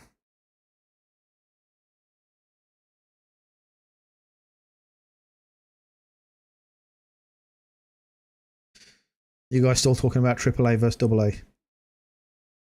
Toxie saying 2030 for PS. Would be, yeah, 2030 would be perfect, but I don't. I hope Sony doesn't jump the gun. Is all I'm going to say. Just hope they don't jump the gun and go early. I feel you're saying you're buying the PS6 day one, just like I did with every PlayStation console. Yeah, same here. Even if Even if Xbox release a console, I'm still going to buy it. I just do. That's a me thing. That's a me problem. Anyway, so Capcom has announced that it will be hosting a Capcom Spotlight on June the 26th. Let's just call it Death Stranding 2 Day, which will feature the likes of Monster Hunter Wilds, Pragmata, Resident Evil, Requiem, and Street Fighter 6 Years 1 to 2 edition. Capcom will spotlight the Capcom Spotlight is a digital event that brings you the latest news from Capcom. We will be presenting the latest news on highly anticipated upcoming Capcom titles, along with the developer interviews. Please look forward to information regarding the newest update for Monster Hunter Wilds as well. This broadcast will have subtitles available in 13 languages. Is this going to be in... this is probably all going to be in Japanese, isn't it? The event. Because they're doing developer interviews. Alien, dude, come on. We're not fighting again, are we, in the chat? Guys, keep it clean. Keep it clean. So, Resident Evil Requiem was announced during the Summit Game Fest 2025 and is set to take players back to Raccoon City, as well as a number of new locations as players control newcomer Grace Ashcroft, the daughter of Resident Evil Outbreak's Alicia Ashcroft. The game is set to launch on February 26, 2026. Meanwhile, Pragmata has recently resurfaced after a long period of silence, although Capcom has yet to reveal when we can get our hands on the game. So, the Capcom event taking place on Death Stranding Day. How dare they? But I'm still looking forward to this. Very much so. So, what do you guys think then? Corey, you're saying Sony's going to release the PS6 in 2028 and the PS5 and the PS6 Pro will still be relevant. Yeah, they will. They will be. Absolutely. PS6 Day 1 Tox, 100%. Am I streaming the Capcom event? Yes, I will be streaming the Capcom event. I will be streaming it. Here in the UK, it goes live at 11 p.m. I'll be streaming from around about 10:30-ish. So keep an eye on the channel. I'll put something out there. 10:15, 10:30 around that time we'll go live. We'll do the event. I think we should. I'll be streaming it, so subject to the PC not crashing, we'll be good. We'll go live around 30 minutes before the event starts. Keep an eye on the channel for that.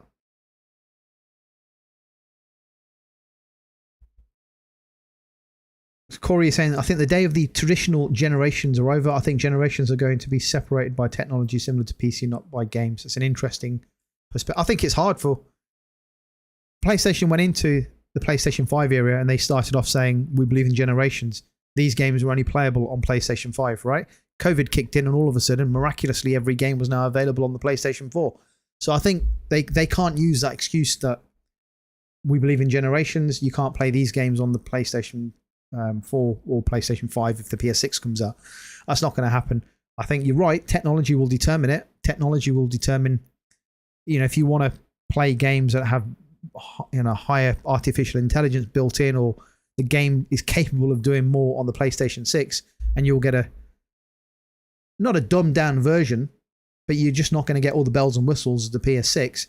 And if people are okay with that, that's fine. That's where we're going to be, and we'll see generations stretch longer and longer as time goes on. But I'm still getting PS6. I love consoles, man.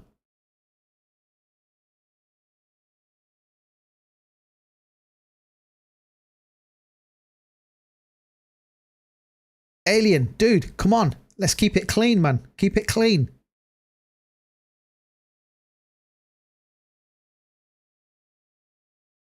Just Prince TV saying, do you think Sony should stop porting to PC? I think the more they do it, it will hurt the platform. But the thing is, right,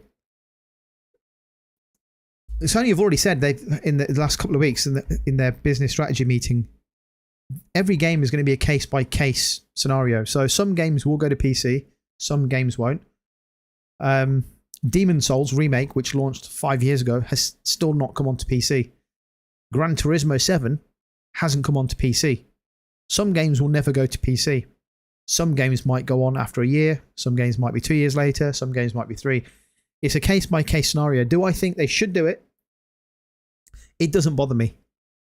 As long as they don't do it day and date, because then there's a danger that they may lose people to PC. Some people might not support PlayStation if the games are going everywhere. And that's not happening. They've already said they're not doing day and date, so there's nothing to worry about from that perspective. Does it matter that the games are going on to PC sometimes? No, it doesn't really bother me. I don't. Will it harm? Here you go. Your question was, does it hurt the platform? No. The PlayStation, first point we mentioned when we talked about PlayStation 5 generation is the most profitable generation ever combined. So does it hurt the console generation that these games are going on to PC? No. Hasn't made a difference at all. And as long as they do it that way, as long as it's never going to be day and date, which I don't think it ever will be, I think they're fine. They'll release games onto PC when the time's right. And that's not, there's no problem with that happening. There's no issue with that.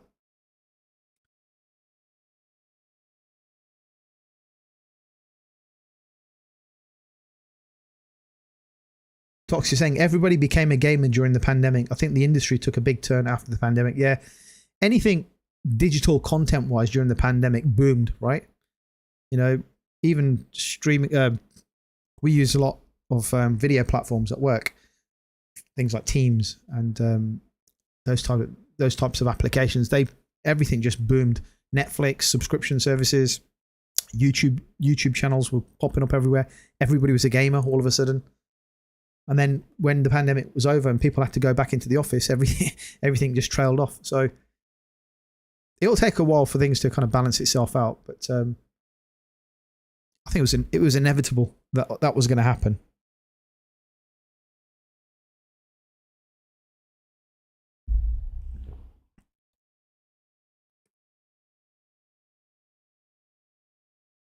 How you doing, Jack? Nice to see you, bro.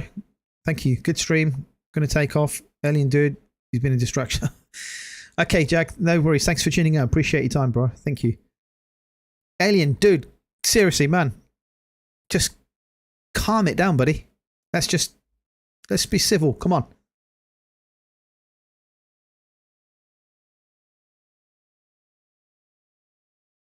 Nafeel, you're saying PlayStation games releasing on PC. It's the end for PlayStation. Xbox games release on PC.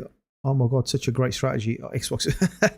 yeah, it's different narratives, right? From different perspectives. I said it earlier in the stream. There's a narrative going on about PlayStation. It's coming from the same group. I'm not going to go into all that fanboyism stuff. It is what it is.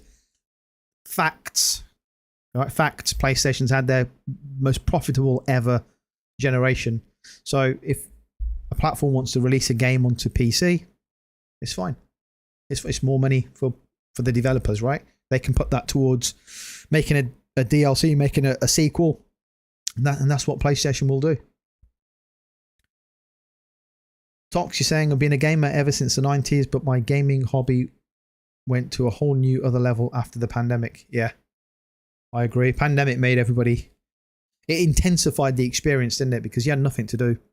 Work was closed. You couldn't leave your house. So you either watched TV or you gamed. Those were the two big choices.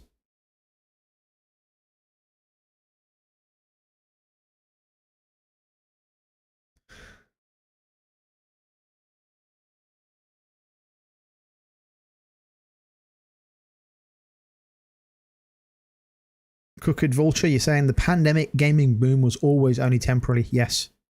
And investors reacted like it was a permanent shift. Yeah, I think everyone reacted. The subscription businesses acted like this is it now forever. This is what it's going to be like. We're going to, we've gone up to Netflix went up to 225, 230 million users, subscribers or whatever it was because of the pandemic. And then the numbers started to fall and they started panicking and cancelling all their shows. It was only ever going to be a temporary thing. These companies need to look at their figures before pandemic and just ignore that pandemic period if they're going to look at forecasting and strategy. I'm sure they're doing it anyway. They don't need me just some random bloke telling them what to do. I'm sure they've got capable people. And I feel nothing beats the uni time for gaming. And now we're adults with jobs. Yeah. Nothing. I tell you what, right? I said this before loads of times to my family and friends. Nothing beats the time when you can sit there and play every day for 5 or 6 hours, and then you can spend 10 hours on a Saturday and 10 hours on a Sunday just gaming. Nothing beats that, right? I can never do that now. I'm lucky if I have 10 hours a week. Just life gets in the way, you know what I mean? Right? So those days are long gone. That's why I'm very, very selective of the games I play, and I get frustrated if a game disappoints me or doesn't work when I play it. Very, very selective. And it takes me ages to complete a game because I just don't have the time to spend playing games all the time. I am time poor, unfortunately.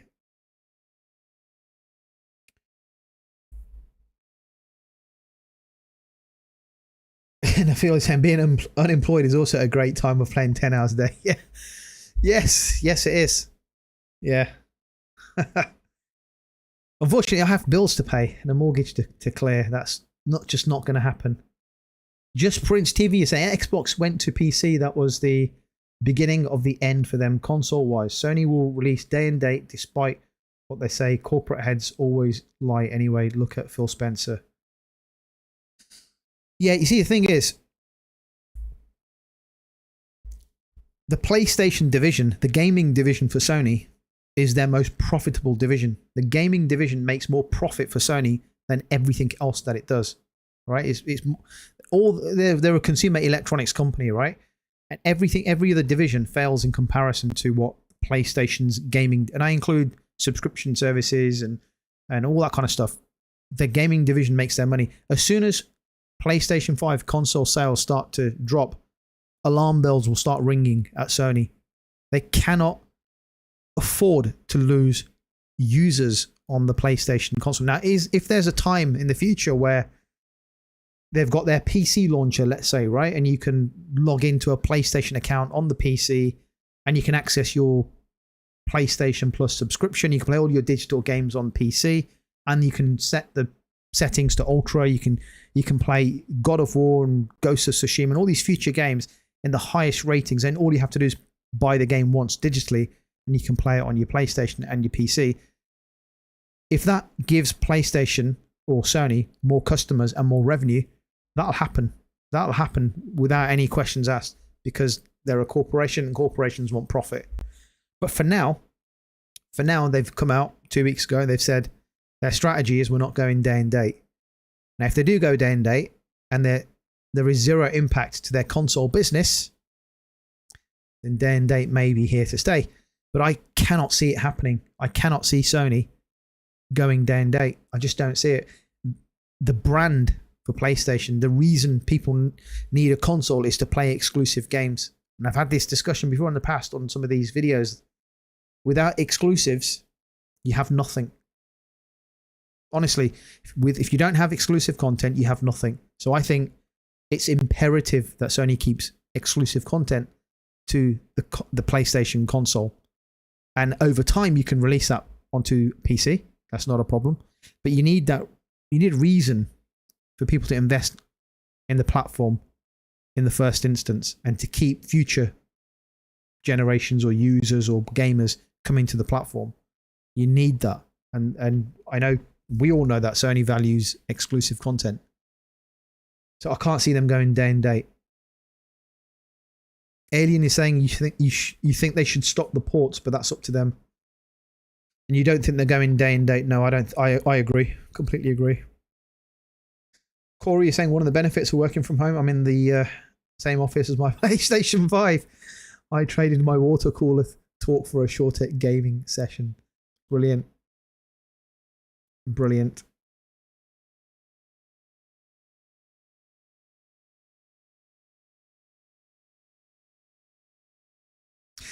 Just Prince TV. I think you're always going to get some games that are day and date, right? You know, think multiplayer games. Think games that need multiple online users. Those kind of games may go day and date to PC. Marathon's going to be on Xbox, isn't it? Right, it's going everywhere.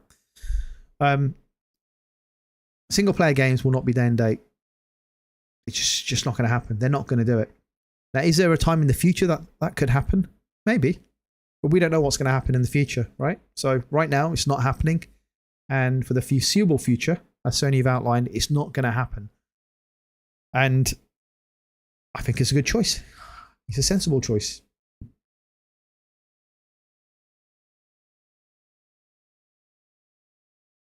Sony exclusives barely sell outside of the blockbuster games. Come on, Just Prince. Sony exclusives sell outside of the blockbuster games. Most of the Sony exclusives are blockbusters, though. That's the thing. The majority of the games sell. Case in point, didn't Final Fantasy... You guys will correct me here. I'm not a huge Final Fantasy player because I don't have time to play role-playing games.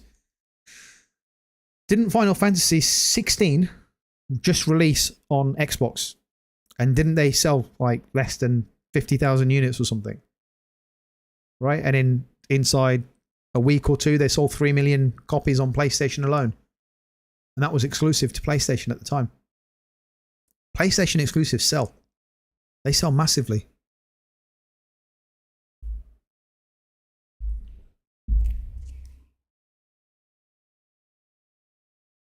Alien is saying multiplayer are day one, second party Sony funded are day one.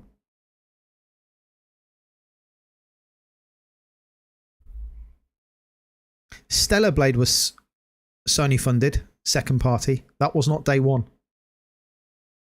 Was it? No, it wasn't. That's only just come to PC now. That was a Stellar Blade was made by Shift Up in partnership with PlayStation, Sony PlayStation. And it came to PS5 console first, and then it was released onto PC a year later.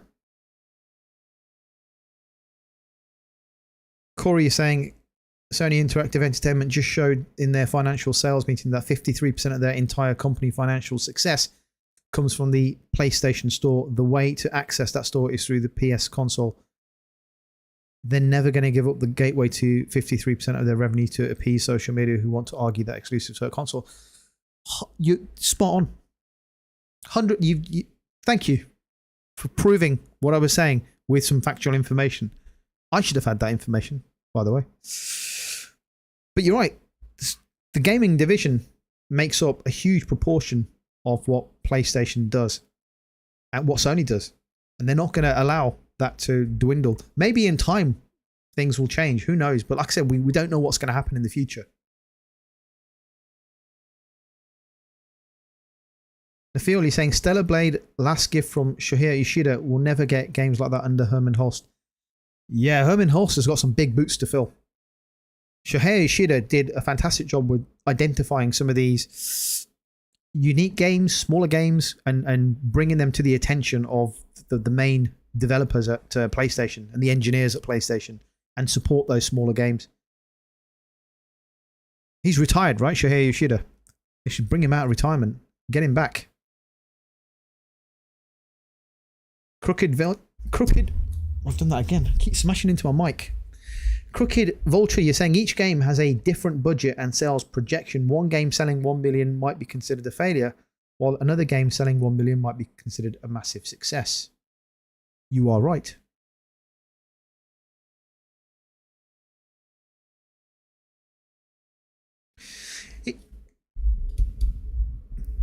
It depends, doesn't it? It depends on a lot of things. The size of studio, the number of developers working, how many years they've spent making that game. There's so many moving parts to game development. But I mentioned it before. The rhetoric on social media and across the internet does not equal facts. And there's a group, a vocal group, that will say things to fit a narrative. And I don't want to go down this route. I don't want to have this conversation. It's not. I want to avoid these types of conversations. But you're right. You are right, Crooked Vulture. Each game has different budgets and sales projections. What might be considered success for one company might not be success for another company. I'm going to leave it there.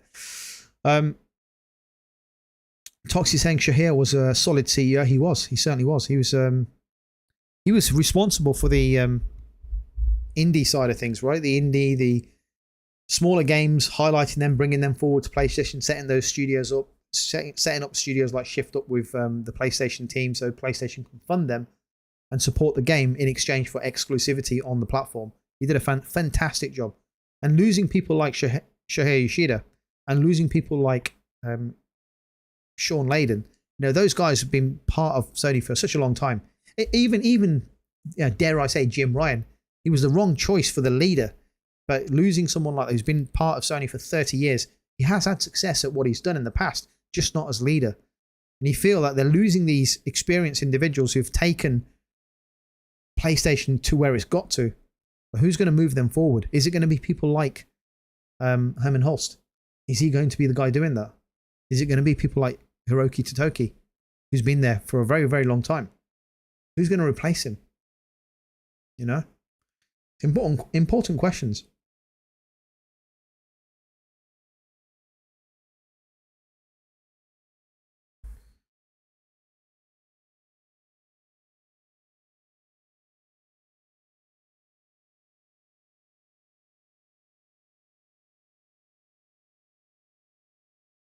Alien, who are you referring to? Who's blocking who?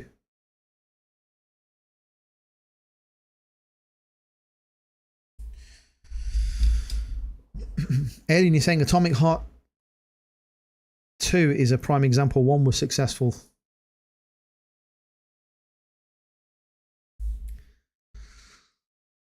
Right. So we've gone through Capcom discussion. We've got the stream happening on Thursday. I'll put a post out about that on the channel during the week, so we'll keep an eye on that.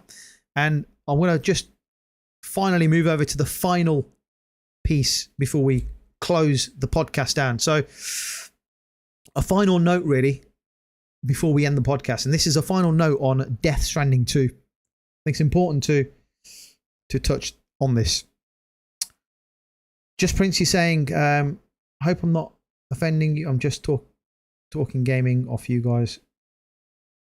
People don't seem to realize that Herman Hulst and Nishida and Tokyo have been with Sony for a very long time. They are the people who train under the greats.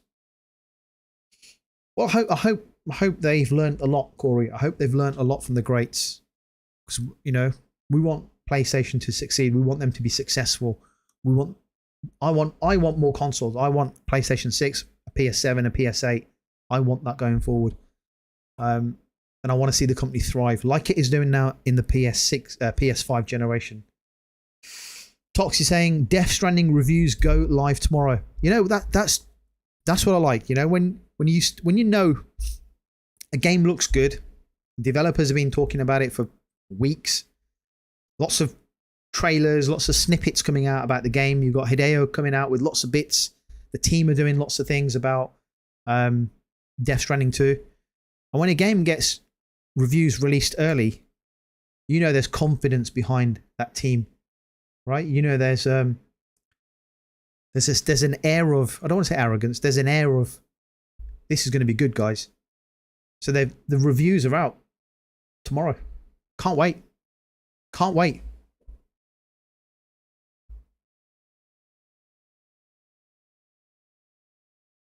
So a massive game coming out Thursday, Death Stranding 2, and I know some people are going to be playing this early. That's fine. I'm glad the moment is finally here. I want to say this. I'm glad this moment is here that we're going to get Death Stranding 2. And for those that are about to dive into Death Stranding 2, enjoy your experience. It's going to be phenomenal. These times don't come along very often, so enjoy it. Savor the moment. I'm pleased that the recap trailer is available for those that perhaps haven't had the opportunity to play the first game. So it's definitely worth a watch of that recap before you dive into Death Stranding 2. I'll be playing the game next weekend, and I'll let you guys know how I'm getting on with the game during next week's podcast. Perhaps we can have a brief discussion on the podcast. Perhaps we can discuss our early thoughts, early playthrough, our feelings on the game, without revealing too much detail. Keep it spoiler free. And to be fair, I'm only going to be very early into the game by the time we have this discussion next week. I won't be doing a full review of any kind for at least a month. This is early impressions. This is going to be 10, 12 hours if I'm lucky into the game, which is where I honestly feel I will be. So I'm starting on Friday or Saturday, depending on my workload during the week. And I have ordered the game physically, so it depends when it arrives.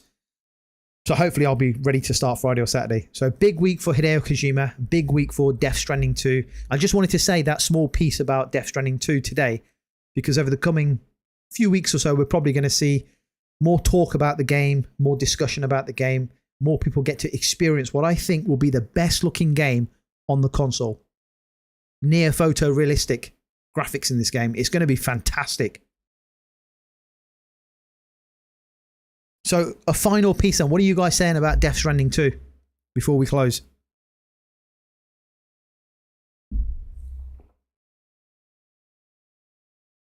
Just Prince TV, you're saying Death Stranding 2, I pre-ordered it as well. Fantastic. Tox 100%.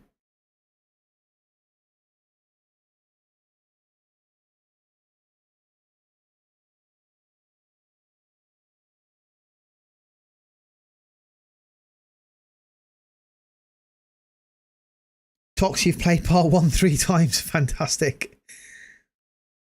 I said earlier that I've allocated some time this week to play Death Stranding 2, and man, I forgot how good the game looks and how good it is. You forget these things. It's incredible. It's been 4 years since I played it last. I'm playing through it this week.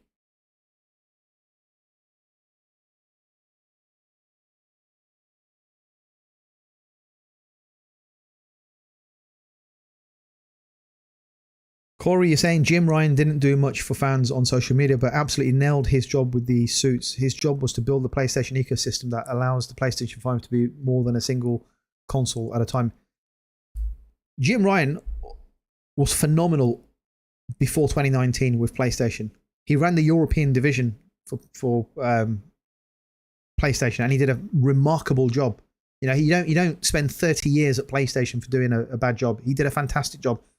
The decisions he made, not just him, he led the team, but the decisions that the team made, the leadership team, him in charge, but the rest of the guys too, during the last 5 years hasn't been great. But prior to that, Jim Ryan did a stellar job at PlayStation. Corey, you're saying, okay, hang on, Tox, you're saying, I'm not even sure if I want to watch any reviews tomorrow. I'm seriously, you want to go in blind. I get that, yeah. I don't really care what the reviewers say. I'm already bought into this game. I want to experience it myself. Corey is saying, I will not spoil anything. I will be playing on Tuesday and will likely complete it by next. Oh my God, you're going to complete it in a... Oh my God, Tuesday to Sunday, you're going to complete the game. Wow. I wish I could do that. I wish I could do that. But I'll be playing it all throughout all of July. Crooked Vulture, you're saying, I know Death Stranding 2 will release polished, one rare game you can trust for a pre-order. Yeah, yeah. There are some studios you just know, or some developers you just know. It's going to be perfect or near on perfection. I mean, the amount of time Kojima spends perfecting a trailer, can you imagine what he's going to be doing perfecting this game? It's going to be phenomenal.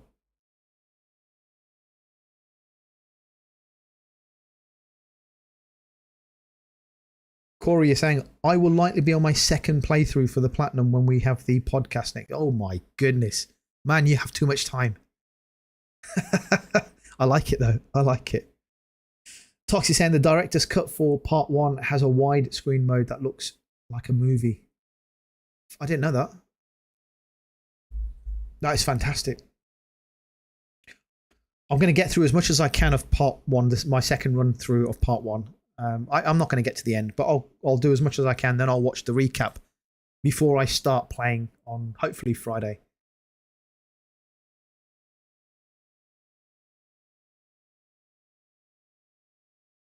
Alien is saying pre-ordering games like they're going to run out is why they release Broken.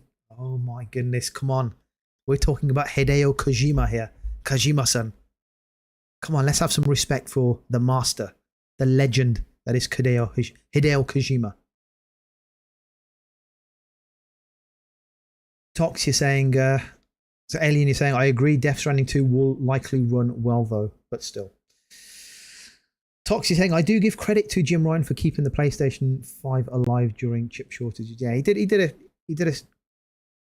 good job. The mistake was the strategy and live service, so we're not going to hammer him for it for too long. Tox, you're locked in. Fantastic. Mark, you're saying, haven't played Death Stranding game before, but this looks amazing. It's phenomenal. You're probably not going to get a chance to play through 1 before 2 comes out. So just have a look through the recap trailer before you start number 2. But yeah, from the trailers, man, the game has got almost like photorealistic graphics. It's the terrain looks absolutely stunning, and I'm also fascinated to see the how it gives you the Metal Gear Solid vibes. It's got a lot of MGS relations or links. It's going to be interesting to see how all that works. Alien is saying Pragmata looks, yeah, it does. Pragmata. Finally, we got to see it at the PlayStation State of Play. That looks good. I'm very interested to get more about this, and we'll find out on Thursday. Hopefully, we get more gameplay from the Capcom show. Amazon is out of Death Stranding 2 copies, so pre-ordering was kind of smart. Yeah, I'm glad I've got mine pre-ordered. Yeah, glad. We had issues with Black Myth Wukong. Physical copies when they eventually came out were difficult to get hold of. A lot of places have still sold out. Alien is saying, he's a legend for Metal Gear Solid, but this is too much walking and balancing a dead body when I do get a gun.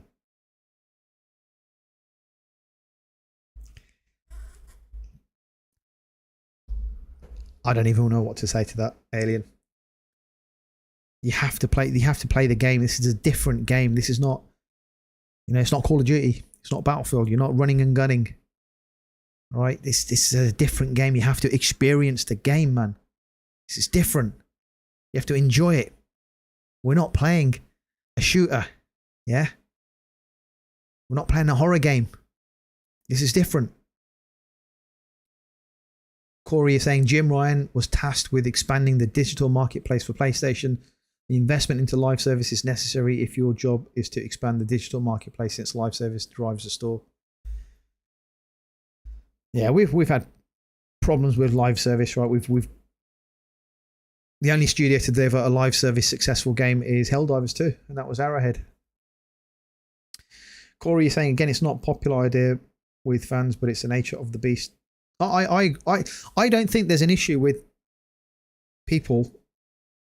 I don't think people have an issue with PlayStation wanting to make live service games. I think the issue is they made those games at the expense of first party games. That's the bit that hurts. If first party output wasn't impacted and the focus was, tell you what, guys, we're going to have 3 studios. These 3 studios are going to make live service games.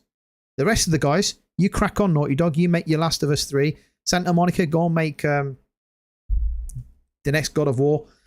Sony Bend, Days Gone 2. Everyone at Blue Point, go and make a new IP. All these studios were making live service games. That's the problem. It was the way it was executed. There's no one's going to say there's an issue with live service game if we had first party content, and that was the problem. It was just that live service impacted single player output. That was the problem. Half price sale next year for me, Alien. Fair enough. If that's how you want to buy your games, there's no problem with that. There's no issues with buying games and sell.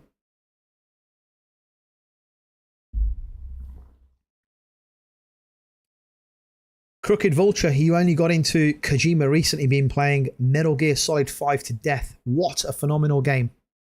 What a brilliant game.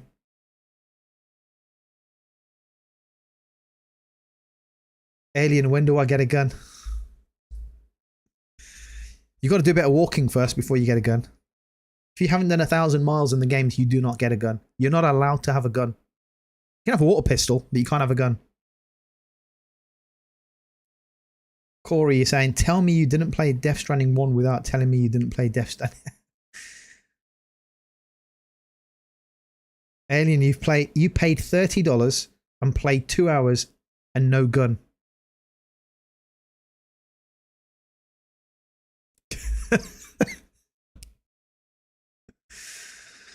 MLB, the live show, is a popular live service, and so is GT. Yes, I suppose you could say that.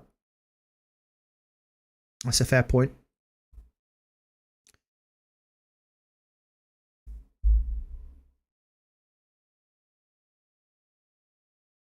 Tox is saying MGS5 and Ground Zero are masterpieces. Crooked Vulture, you can't put MGS5 down. Right. Okay, guys. I think we're done.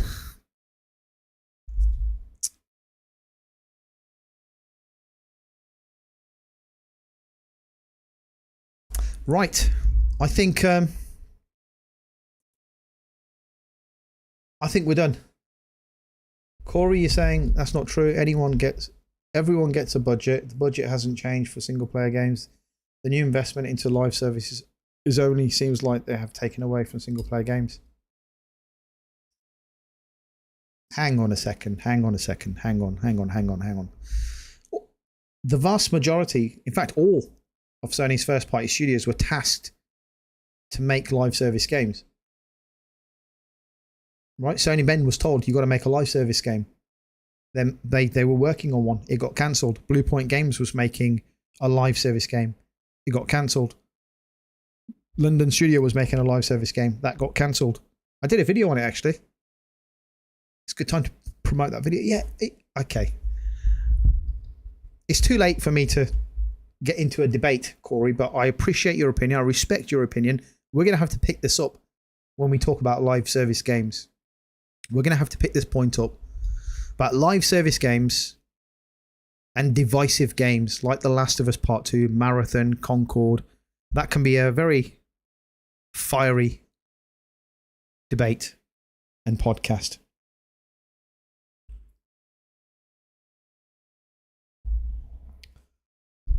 Right, Nafil, thank you very much, buddy. Crooked, thank you very much. Thank you for tuning in. Right.